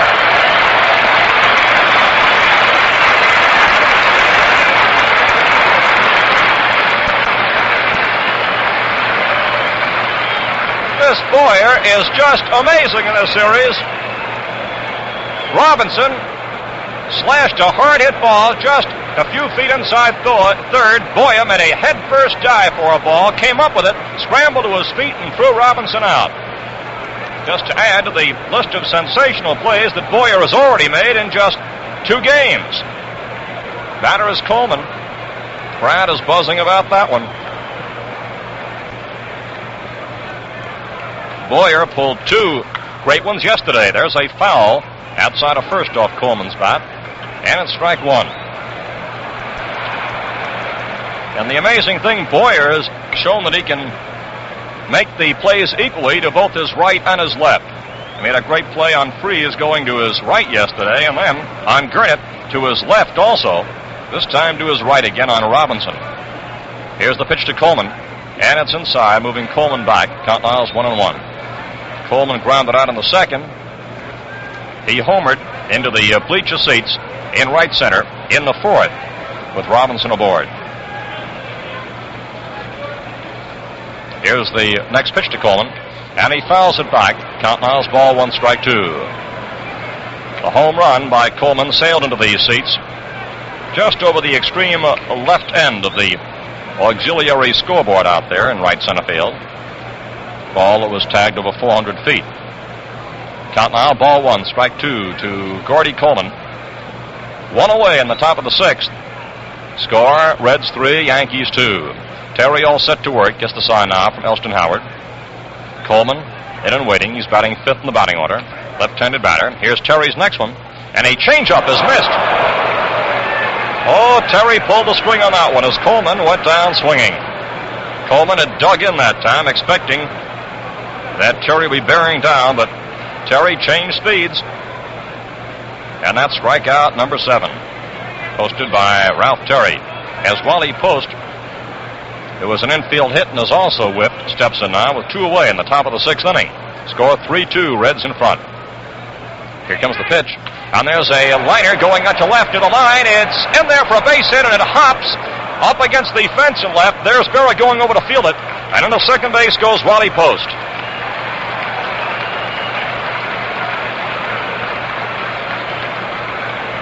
Wally Post with a double. As he looped a drive into left, Berra went over in the corner. The ball took 1 hop, and up against that low barrier that breaks away so sharply from the pole out there in left.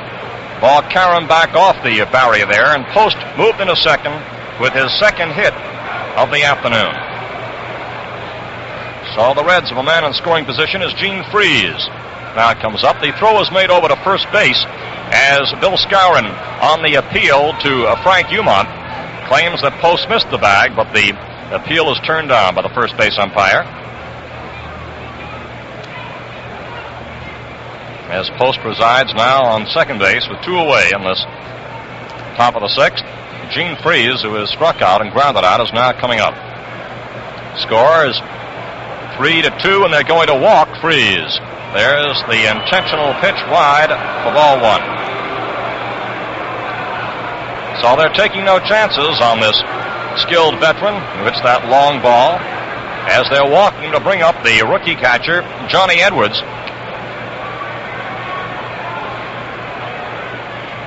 And there's the intentional walk as ball 4 now comes in, and Freese trots down to first base.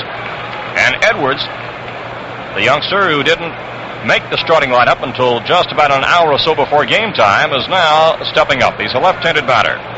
And despite the fact that he is a left-hander against the right-handed Terry, the Yankees are gambling on getting this young fellow out. Post is on second, Freese is on first, and Edwards, who is rounded out and lined out, is coming up now, steps in. Score 3-2, the Reds lead. We're in the top of the 6th. Pitch, and there's a ground ball, which is into right field for a base hit.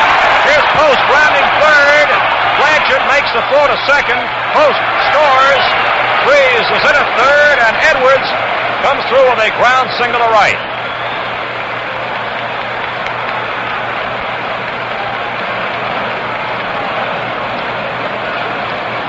Johnny Edwards found the spot between Richardson and Skowron. As he was up to the challenge, the Yankees decided to pitch to him, and he responded by hitting a clean single in the hole to right field in between Richardson and Skowron, scoring Post and moving Freese to third base. So the Reds now lead by a score of 4-2. And here's Joey Jay, who is a switch hitter batting left-handed, coming up, hoping to keep things alive for Cincinnati. Jay steps in now, left-hander at the plate. Stretching the pause by Terry. The pitch is a strike in the outside corner. Score is 4-2. The Reds lead the New York Yankees with 6 hits. 2-2 so far for New York. Those are the hit totals in reverse of yesterday's game. The pitch swung on, a ground ball moving towards Richardson to his right. He's up with a throw to first base, fully out. So Jay is retired and the side is retired in this 6th inning. In this frame, the Reds come up with 1 run. There were 2 hits, no errors, and 2 are left. The score at the end of 5.5 innings. Cincinnati 4, New York 2. The Pirates ready. 10 What a moment. Bill Mazeroski blasting the homer that took all the marbles in last year's series. Listen to this actual play-by-play. Sudden death now, last of the ninth. 9-9. There's a drive at the deep left field. Look out now. That ball is going. The Pirates win it 10-9 and win the World Series. Great moments like that. You can live and relive them on the pages of the new Gillette World Series Encyclopedia. Yours free with the purchase of the Gillette Adjustable Razor Set at the regular price of $1.95. What a book! 256 pages containing a history of the World Series since it began. Stories, facts, records, all there for you in this great new pocketbook encyclopedia. Get your Gillette Adjustable Razor and a dispenser of those sensational Super Blue Blades, all for only $1.95, and receive your book free. Yogi Berra will be leading off for New York in the bottom of the sixth. And the fans here are still buzzing about that base hit by Johnny Edwards, who was a last-minute substitution for Darrell Johnson. Edwards, who had a 186 batting average during the regular season and is only in his third year of pro ball. He played collegiate ball earlier at Ohio State. Came up as the Yankees had walked the man previously to get to him, Gene Freese, with 2 men on and 2 away. Edwards pumped the single into right field to drive-in run number 4. So he was up to the challenge. Here's Yogi Berra now, all set to face Joey J as the right-hander winds, and the pitch to Berra is a strike in the outside corner, a breaking pitch. Berra, after grounding out on the first inning, laced a long home run deep in the right field seats with Maris on board in the 4th. His 12th World Series home run. Count of strike 1 to Berra. Here's the windup, and the pitch on the way is a curve, and it's looped in a very short center. Coming in is Pinson, but he can't get it, and it's in there for a base hit. And Pinson juggled the ball as he played it on the hop. Squirted out of his glove, he picked it up, but Berra stayed at first base. It was interesting to note that time that Berra watched a curve, a beautiful curveball by Jay as it was breaking down, and actually Berra golfed it up. He stayed with it, but he didn't take a big full cut. He was watching it very carefully as the curve was breaking down. He sort of golfed it up and looped the ball into short center field. So Berra's on with a single for New York. And the batter now is Johnny Blanchard, who has popped up and has grounded out. Berra takes his lead off first. The pitch to Blanchard. Swung on, and there's a ball going to short center. Back goes Casco. Still moving. He twists his body around and makes the catch. Casco started out looking toward the right field line. Then he twisted his body around and made the catch looking toward the left field line as he stayed with the ball beautifully. And Berra moved back to first base. So Blanchard is out. Casco moving back 25 feet or so to short center to pull the pop-up. And that brings up Elston Howard, who has grounded out and has walked. Casco has come up with some fine plays in this series. Score of the ball game, Cincinnati 4, the New York Yankees 2. We're in the bottom half of the 6th inning. They're on first, there's one away. Howard the batter. There's a look toward the runner at first. The pitch to Elston. Swung on a hot grounder, which is taken by Chacon near second. Over to Casco for 1, back to first for 2. Beautiful defensive play by Cincinnati as Chacon on a hard-hit ball. We're moving to his right. Come up with it over to Casco and back to Coleman for an inning-ending double play. And they've uncorked some beauties this afternoon. So in the bottom half of the 6th, the total show, no runs, 1 hit, no errors, and nobody left. And the score at the end of 6 innings, Cincinnati 4 and New York 2. You know what is interesting, and I'm sure will come to the attention of you fans who are listening in right now, is the fact that newcomers in the lineup today, as so often happens, have spelled quite a difference in the Reds' play. The man whose positions they have taken, of course, are sterling ball players in every regard. And naturally, the first-line regulars, and because of their ability, that's why they got the jobs. But this afternoon, We have seen Chacon come up with a couple of dazzling plays defensively. And we have seen Johnny Edwards, also a replacement, come up with a big base hit. So it shows that the Reds bench is certainly doing the job as well as their first-line starters. Now as we move into the 7th inning, here is Elio Chacon, who is coming up to face Ralph Terry. Chacon has fly deep to left. Berra took his long fly back on the cinder path and left, back in the first inning. Chacon has walked, and then he singled to left center field.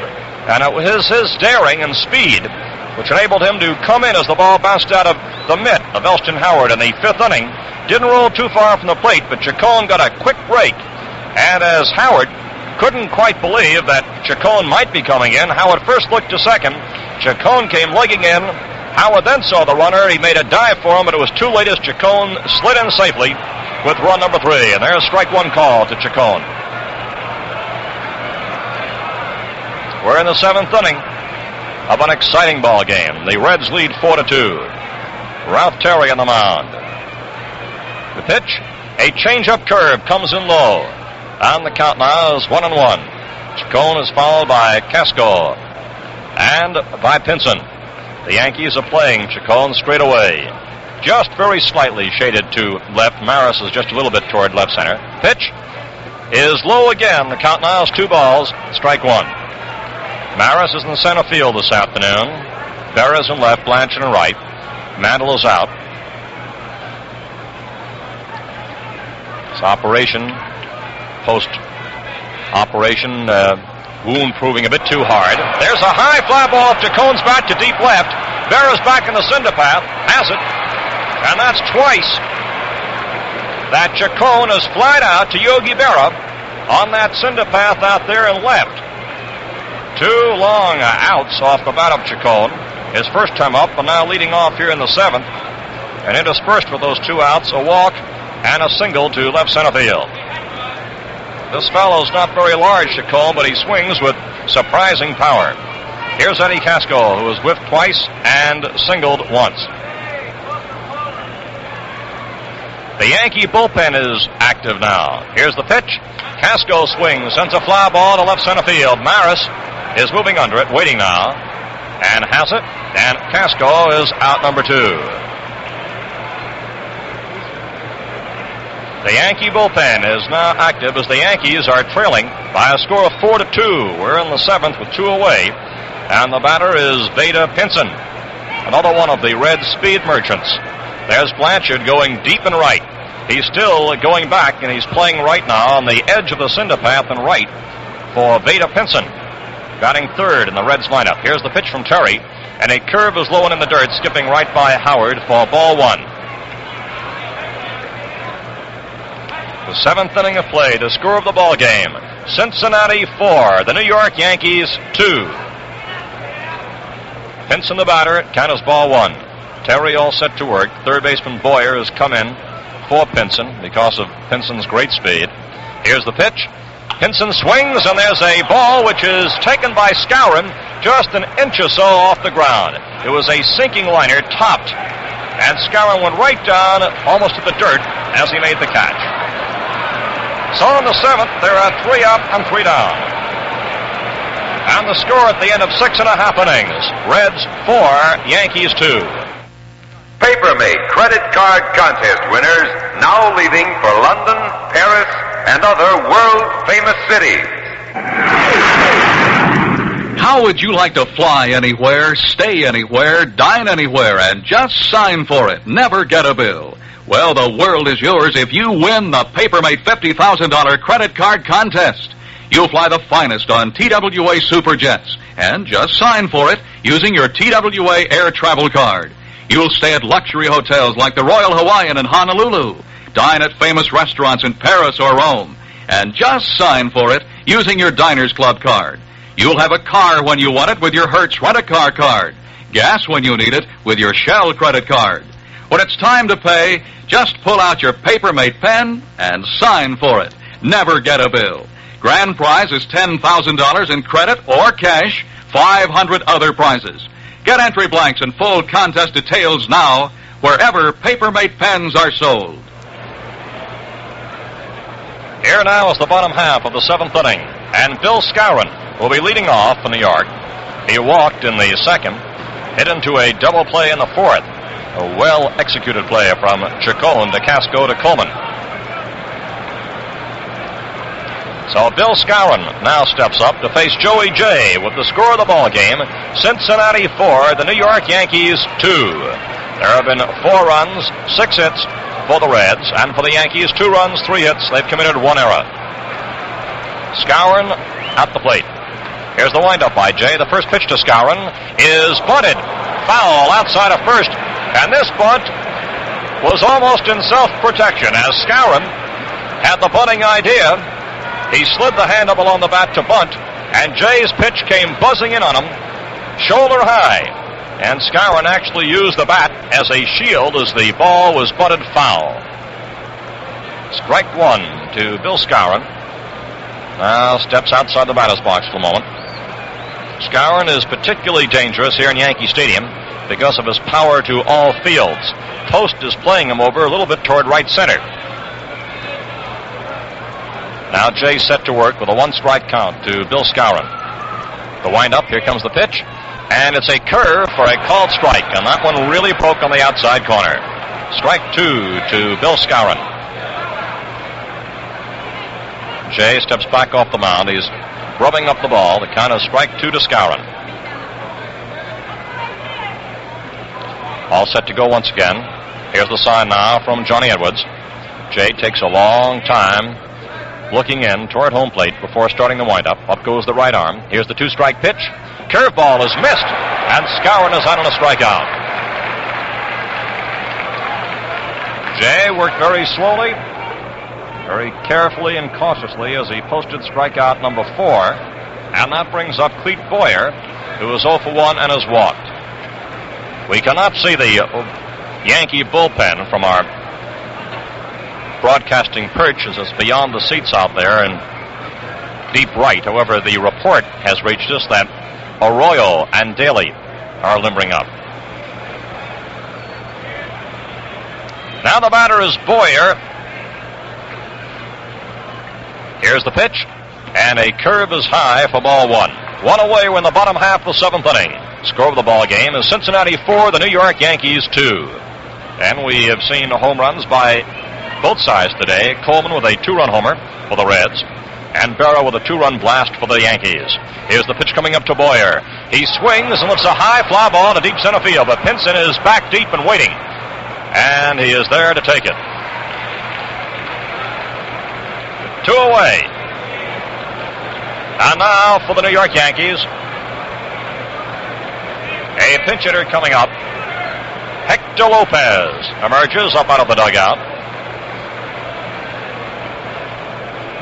and he will bat for Ralph Terry.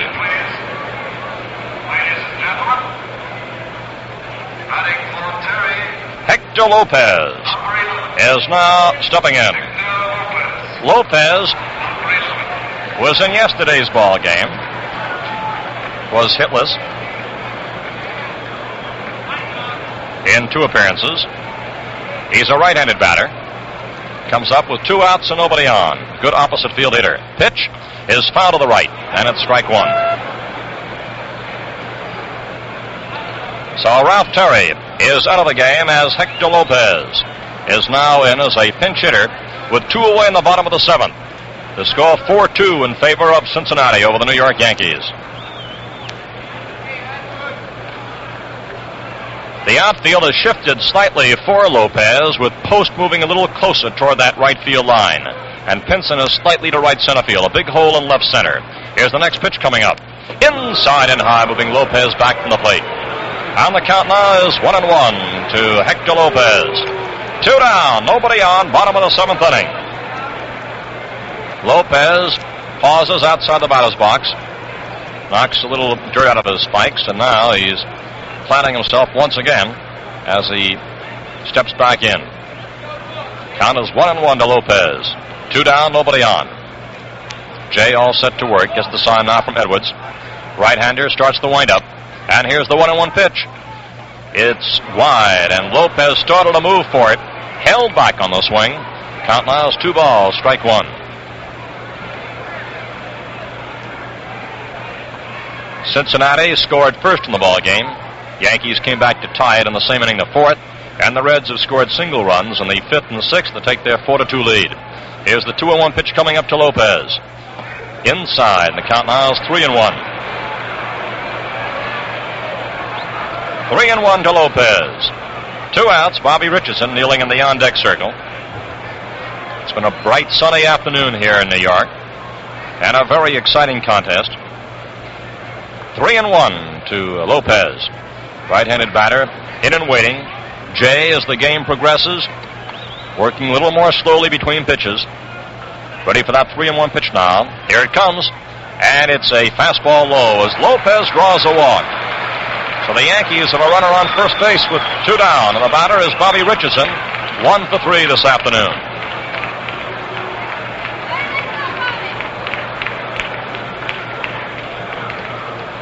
Richardson singled his first time up. Then he popped up. Gone on a fielder's choice in the 5th. He's up now for the 4th time. Eddie Casco, the shortstop, trots over to the mound to say a few words to his pitcher, Joey Jay, and now jogs back to his shortstop post.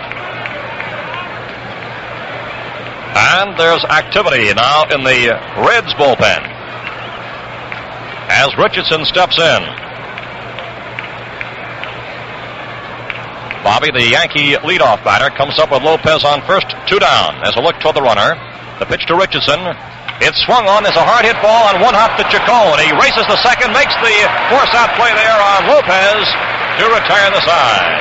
Chacon moved to his right, came up with the ball in the hop, went over to touch the bag for the force-out.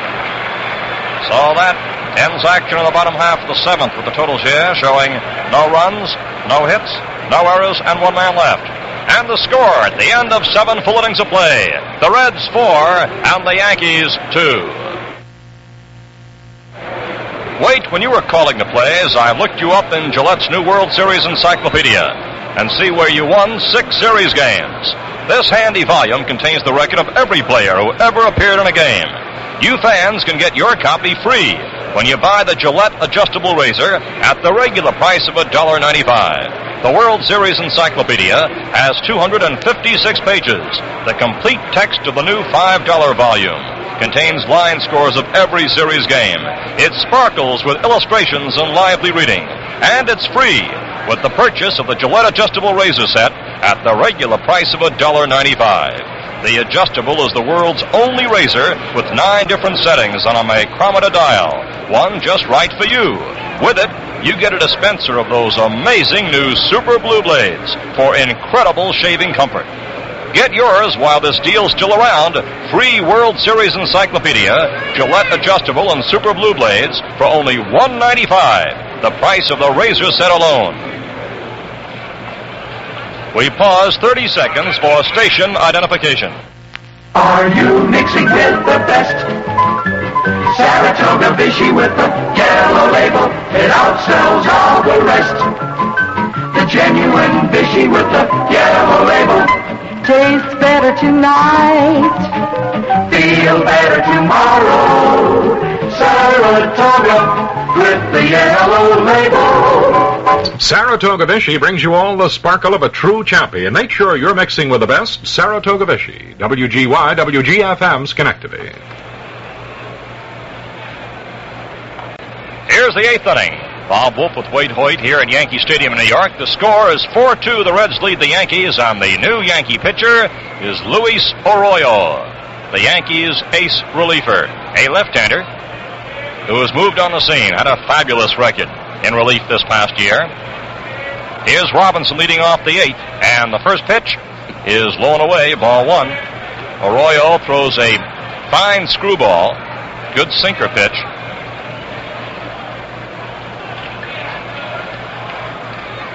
Left-hander, all set to work, ball 1 to Robinson. There's the next offering, and it's a strike in the outside corner. Count now is 1-1.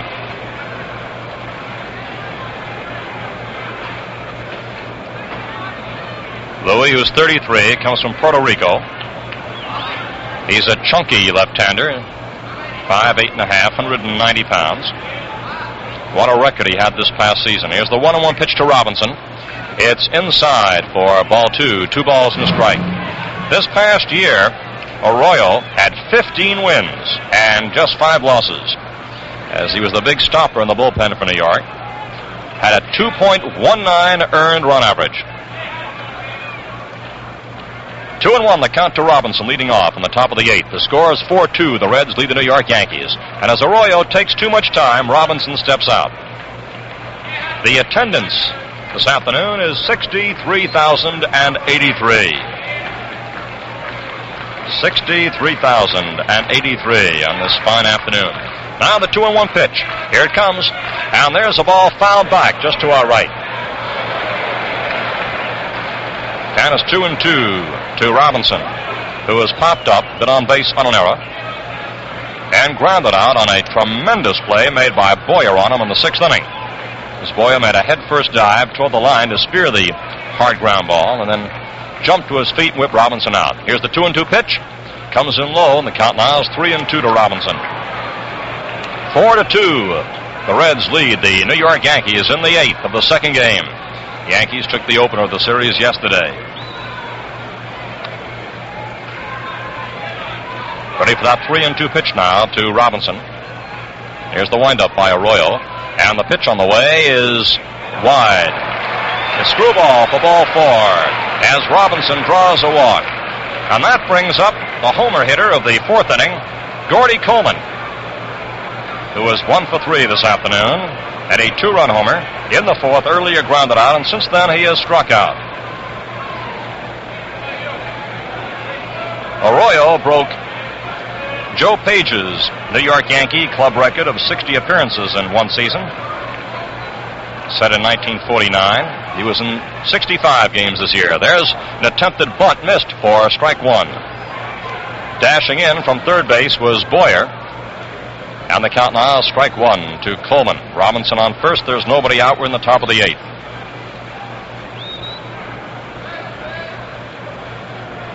Louis is no newcomer to the big leagues, but this is his biggest year of all. Here's the pitch. Coleman sends a dribbler along the third baseline. Arroyo goes over the field and makes a throw to first base. It's a wild throw. It's by Skowron. Robinson is rounding third. He's being waved in at the plate. He scores. There's a throw being made to third base, and the out is made on Coleman sliding in as Blanchard picked up the ball and made a fine throw from right field to third for the out. Coleman topped that ball along the third baseline, and a few feet in, Arroyo went over to pick it up, made a wide throw by the first baseman as the run scored, and then the throw from Blanchard going to third base to Boyer nabbed Coleman, who tried to stretch it all the way over to that hot corner. I'll give you the scoring in just a moment on it. The run by Robinson gives the Reds a lead of 5-2. Batter Wally Post in the foul for strike 1. Scored as a hit, and then an error by Arroyo. Here's the pitch. Swung on. It's a line shot to left field. In comes Berra, and the ball goes by Berra. He apparently misjudged it. Couldn't quite see it out there. On the way to second base is Post. He rounds third. He's on the way to third, and he goes into third standing up. Berra came darting in, and he reached down just below his waist, and the ball just seemed to go right by him. I don't believe he touched it at all, as the ball went right by him. It's a very vicious sun field out there in left, and Berra may have been looking up in the sun that time and missed the ball. So Wally Post is on third base.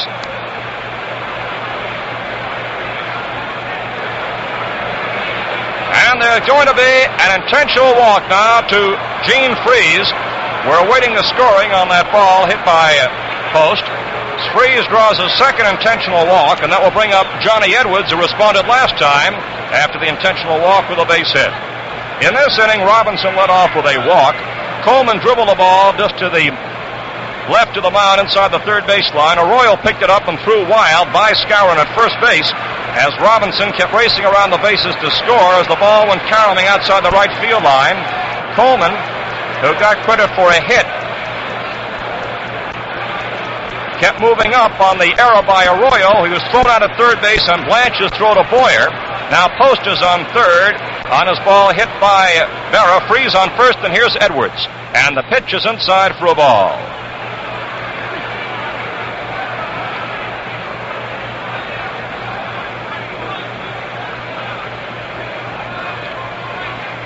Ball one to Edwards. Here's the next pitch coming up, and Edwards swings and lifts a little pop-up in a very short left over the head of Boyer. Coming in to score is Post. Freeze goes to third, and into second base goes Edwards. The bat broke in half that time as Edwards sent a little pop-up in a short left with the infield in. Boyer couldn't get back on it. It hit, just about 15 or 20 feet beyond third base. And on the play, Post scores, Freeze races to third, and Edwards, with a broken bat double, is on second base.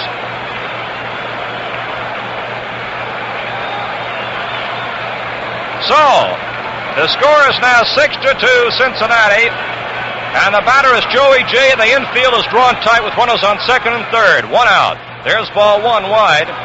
The Yankees have committed 2 errors in this inning, and the Reds have come up with 2 hits. Infield drawn tight. There's a false break at third by Freeze. The pitch is wide for a ball. Ball 2 to Joey J. as Freeze broke about a third of the way from third toward home and then put on the brakes. Freeze on third. Edwards is on second. Reds have scored twice in the inning. They lead 6-2. Louis Arroyo winds. Here's the pitch to Jay, and it comes in low, ball 3.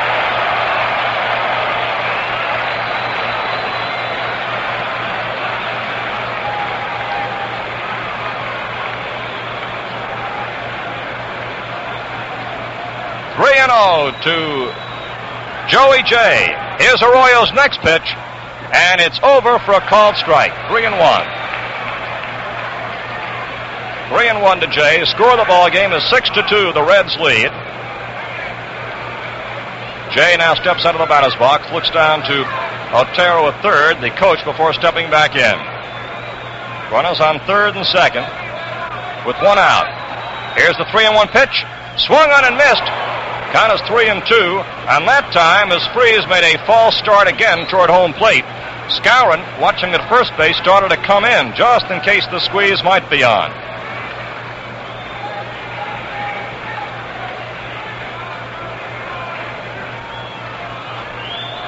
Here's the next pitch, and a swing and a miss for the strikeout.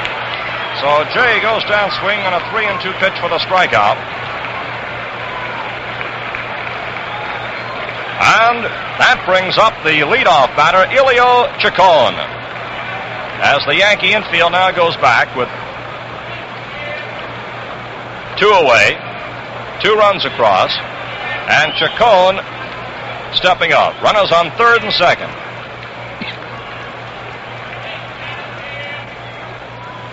Here's a ball on 1 hop to Richardson, and there's the out at first base as Chacon is out to retire the side. Well, it was a big inning for the Cincinnati Reds, as in this frame they came up with 2 runs. There were 2 hits, 2 Yankee errors, and 2 left on base. And the score at the end of 7.5 innings, Cincinnati 6 and the Yankees 2.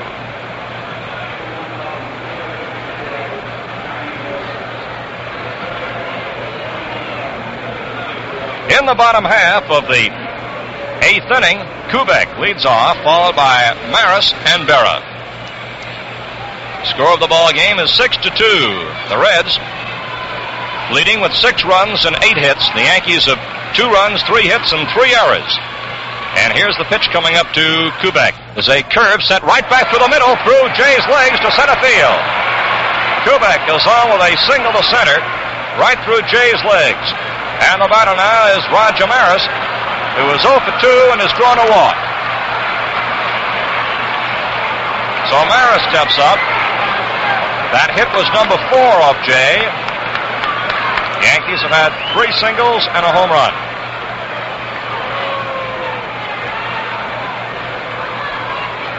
As Roger Maris comes up now with Kubek on first and nobody out.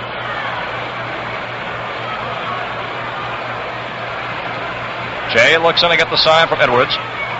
Kubek takes a lead off first base. Here's the pitch, and it's on the inside corner for a called strike. Strike 1 to Maris. Yogi Berra on deck. Yogi at the plate this afternoon has delivered 2 hits, including a 2-run homer. Roger Maris at the plate with Wally Post playing deep and right. And Chacon, the second baseman, is playing on the edge of the outfield grass, and he's moved closer to the right field line. The next pitch coming up, it's a strike call. 2 strikes to Roger Maris.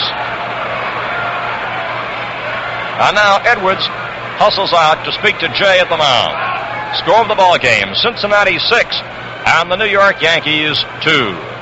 The Yankees 2 runs, a 2-run homer by Berra. The Reds had a 2-run homer for Coleman to lead off their scoring. Added single runs in the 5th and the 6th and 2 more in the top of the 8th. Now Edwards is back. Count on Maris, strike 2. Jay takes a look toward first base, then comes in with the pitch. Swung on and missed. Maris is out on the strikeout. That's the 5th strikeout for Jay, and he's nabbed Maris twice. And this brings up Yogi Berra. Yogi playing a rough sun field here in Yankee Stadium. Saw a ball well tagged by Wally Post go by him. Yogi may have ticked the ball with his glove as he came rushing in. The ball was not impeded much as it kept bouncing back, and Post moved to third in the play. It was scored as an error for Yogi. At the plate, though, Yogi is at a 2-run homer and a single. Tall right-hander set to work. Delivers, and Berra swings and sends a ball to right center field. Pinson moves, and he has it.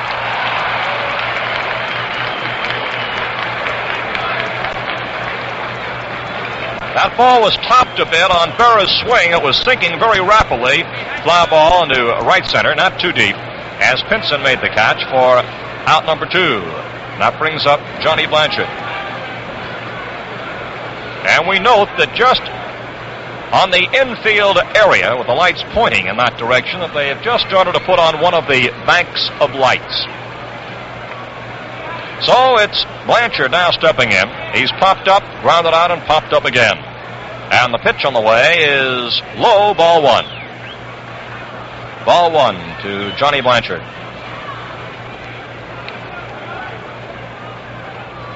Jocko Conlon kicks a little bit of dirt off home plate. Now comes back as Blanchard steps back in. Kubek on first base with 2 down. Joey Jay on the mound for Cincinnati, pitching a stout-hearted ball game this afternoon. The pitch is over for a called strike, and the count now is 1-1 to Blanchard.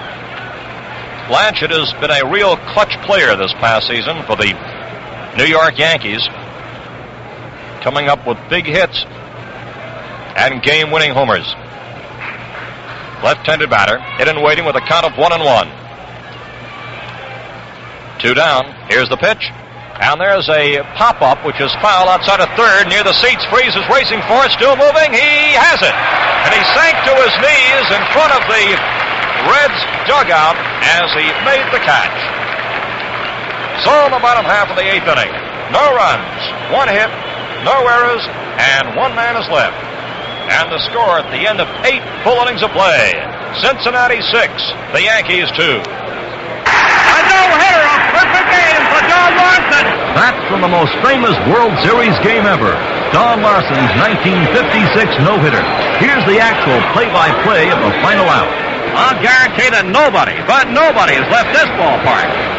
Mitchell waiting. 2 strikes, ball 1. Here comes the pitch. Strike 3. A no-hitter, a perfect game for Don Larson. Yogi Berra runs out there. He weeps on Larson.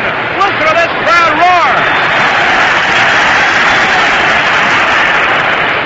A baseball classic, and the big story is in the Gillette World Series Encyclopedia.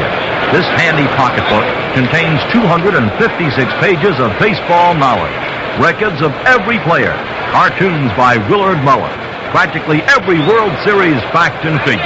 And it's yours free when you buy the Gillette adjustable razor with Super Blue Blades at the regular price of $1.95. Get your free Gillette Encyclopedia real soon. We move now into the ninth inning with the Reds holding their 6-2 lead. Eddie Casco leads off against Louis Arroyo. Casco is 1 for 4 this afternoon, right-handed batter. Arroyo, left-hander, winds. Here's the first pitch. It is a curve for a called strike in the outside corner.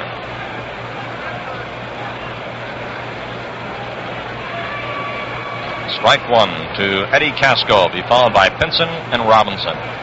Arroyo winds. Here's the left-hander's next pitch. A screwball comes in low, and the count now is 1-1. Score of the ball game, as we are in the ninth now, is 6-2, Cincinnati leading the second game of the series against the Yankees. Reds have had 8 hits, the Yankees 4. The Yankees have committed 3 errors. The pitch swung on. There's a pop-up. Bobby Richardson is moving under it, waiting for it now, and he has it just about 3 or 4 feet back in the grass in short right, as Casco is out number 1 in the top of the ninth inning. The batter stepping up is Vada Pinson, who is 0 for 4. He's grounded out in this game, flied out, struck out, and then he lined out. Left-handed batter. Comes up with 1 out and nobody on, facing Louis Arroyo. Ralph Terry started out the ball game, pitched a fine, creditable ball game today, followed by Arroyo in the 8th. Pitch comes in low. Ball 1 to Vada Pinson. Frank Robinson is on deck. And for the Reds so far has been Joey J pitching this afternoon with an excellent effort. The pitch to Pinson. Swung on and missed. The count now is 1-1. Each team has had 1 home run this afternoon. 2-run homer by Coleman and a 2-run homer by Yogi Berra. 1-1 pitch coming up to Pinson. And it's over for a called strike 2. Ball 1, strike 2. The Reds actually brought a very fine temperament, you might say, as a whole ball club into this series. Ball 1, strike 2 to Pinson. Pitch comes in wide. The boys were tense naturally, as anybody would be before a World Series game, but they were certainly not overawed by the fact that they were going into a World Series for the first time for these particular players, or that they were facing the vaunted New York Yankees on the New York's home grounds. The pitch accidentally fouled as Pinson falls back from the pitch. The count now is 2-2. I noted the attitude speaking to the Reds players, and they've demonstrated it with very alert play out here right throughout the second game in particular. On the bases, defensively, and as a consequence, they're leading at this moment by a score of 6-2. The pitch coming up to Pinson, swung on. There's a fly ball to short left. Berra's racing for it toward the line. He cannot get it. Plays it on the hop. There's Pinson on the way to second, and he goes in, standing up, beating the throw.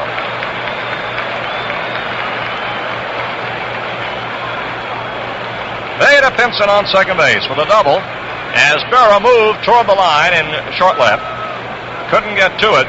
Oh, that's a wicked sun up there. I noticed that Yogi was looking up as he ran. Robinson now steps up with Pinson in scoring position and 1 away. Score is 6-2 as Cincinnati leads. Here's the pitch. Robinson takes wide for a ball. Robinson is 0 for 3, but he has scored 2 runs this afternoon. He got on base on an error and on a walk, and he scored both times. Ball 1 to Robinson. Arroyo set to work. Here's the next pitch. A high pop-up, which is just foul outside the left field line. Back goes Boyer, and he reaches and has it. Tony Kubek was going over right beside him. As Robinson is out on the foul pop-up, the foul line extends toward the seats, which jut out there, and Boyer went over close to the seats to pull that one in for out number 2. And that brings to the plate Gordy Coleman, who has 2 hits today, including a 2-run homer. He topped the ball in the 8th inning, which actually opened up the gates again for the Reds. Scored as a base hit and an error. He swings with a vicious cut and misses for strike 1. Arroyo went over to pick up the little top ball. His throw was wild at first, as Robinson, who was on the bases, came around to score. And Coleman got credit for a hit, kept moving on Arroyo's poor throw, and was nabbed at third on Blanchard's fine throw from right into third base. Here's the pitch, and there's a hard hit ball, which is taken by Skowron, covering as Arroyo for the out. So the side is retired, and a good defensive play. And in the top of the 9th, no runs, 1 hit, no errors, and 1 left.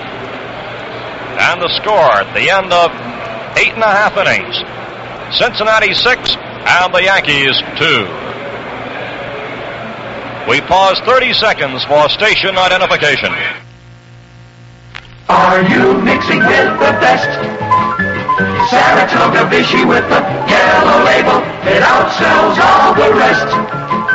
The genuine Vichy with the yellow label tastes better tonight, feel better tomorrow.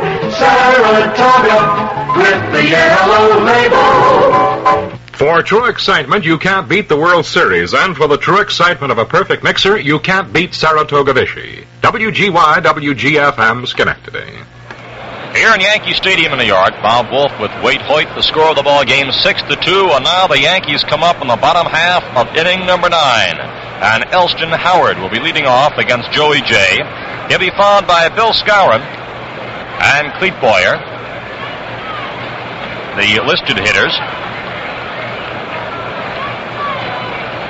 Although Ralph Houk, of course, always has the prerogative of making changes if he wants to during this bottom half of the 9th inning. Howard, who will be leading off, grounded out. He has walked and he hit into a double play last time around. Jay all set to work. The bottom of the 9th inning, 6-2 Cincinnati. Jay starts the windup, and here's the first pitch to Howard. It's inside, ball 1.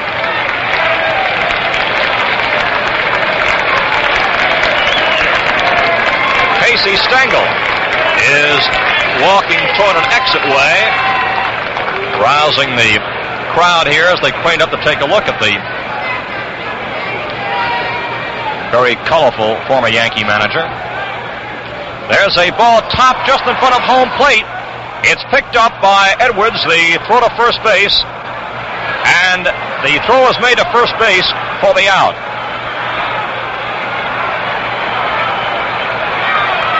Howard is claiming a foul at the plate, and Ralph Houk is coming up, and there's a possibility that in swinging twice there, Howard took the swing and then looked as if the ball may have hit the bat a second time.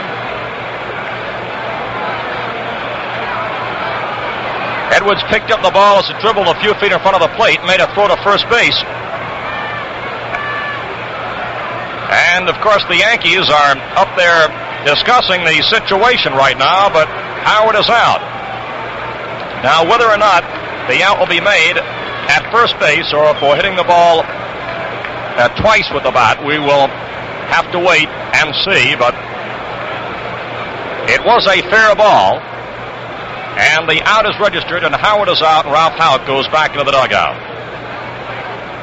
Here's Bill Skowron. Jay winds, and the pitch is strike 1.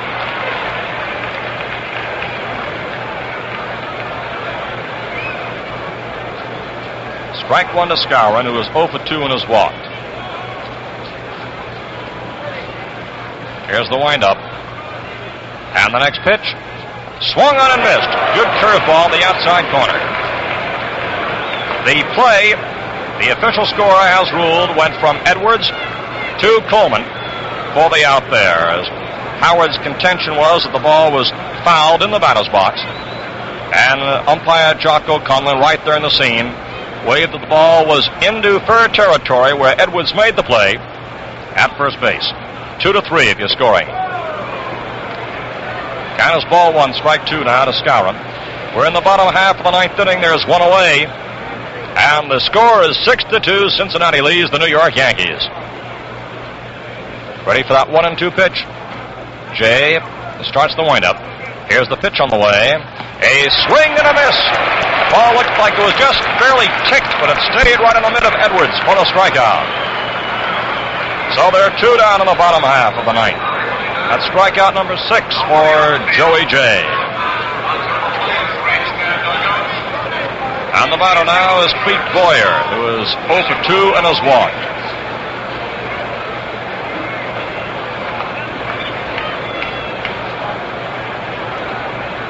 So, 2 down in the bottom of the ninth. And Clete Boyer steps in as the Reds are pressing at victory's door. Here's the pitch coming up. And there's a ball fouled back out of play for strike one. Strike one to Boyer. 2 down, nobody aboard. 6-2 Cincinnati over New York in the second game of the series. Joey Jay on the mound, 21-game winner this past season. Rubbing up the ball, now puts the glove back on. Jay looks in,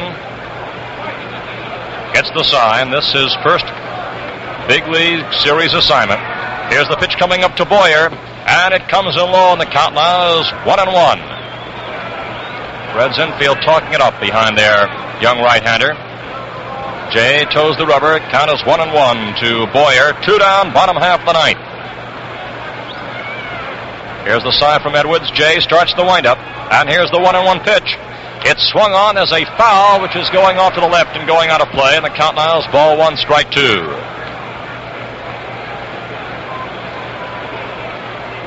Jay goes back off the mound once again, rubbing up a new ball. The count, ball one, strike two. Boyer steps back in the batter's box. He's waiting. Jay off the mound again as the glove off, again giving that ball a good rubbing. And now the right-hander peers forward, gets the sign. Count is 1-2 to Boyer. 2 outs, nobody on. Bottom of the ninth. We're all set to go as Jay starts the windup. And here comes the 1-2 pitch. Wide on a breaking pitch, and Jay went up with both arms as to say, oh, that was close. 2-2.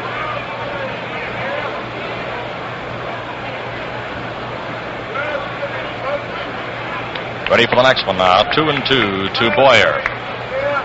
Here's the sign from Edwards. Jay all set. Boyer has that bat resting in his shoulder now. Takes it off as Jay starts the windup. And here comes the 2-2 pitch. High 3-2. And Jay obviously is bearing down, trying to get just that one more, which can be so elusive. He slipped just slightly coming off the mound that time. The count now is 3-2 to Boyer. The score of the ball game, 6-2 Cincinnati over the New York Yankees, with 2 outs in the bottom half of the ninth inning. And it's all the way to Boyer, 3-2. The Yankees with a past history of coming up with those unexpected rallies, particularly in the late innings, trying to ignite one now. 3-2. Jay getting the sign, the right-hander starts the windup. And here's the 3-2 pitch. There's a foul back. Count holds.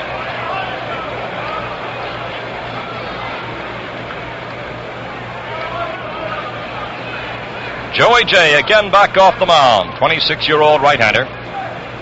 6'4", 225-pounder. Again looks in, sights the target from Edwards. Count is 3-2. Boyer digs in.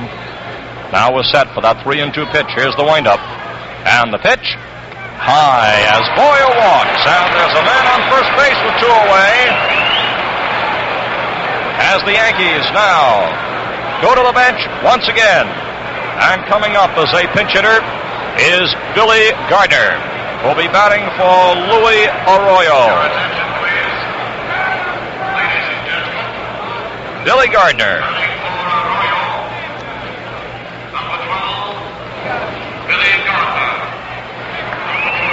At a .225 batting average this past season, he's a right-handed batter. Acquired earlier in the year from the Minnesota Twins by the New York Yankees. Gardner steps in. The man on first 2 outs. The pitch is lined right to Casco. There's the ball game.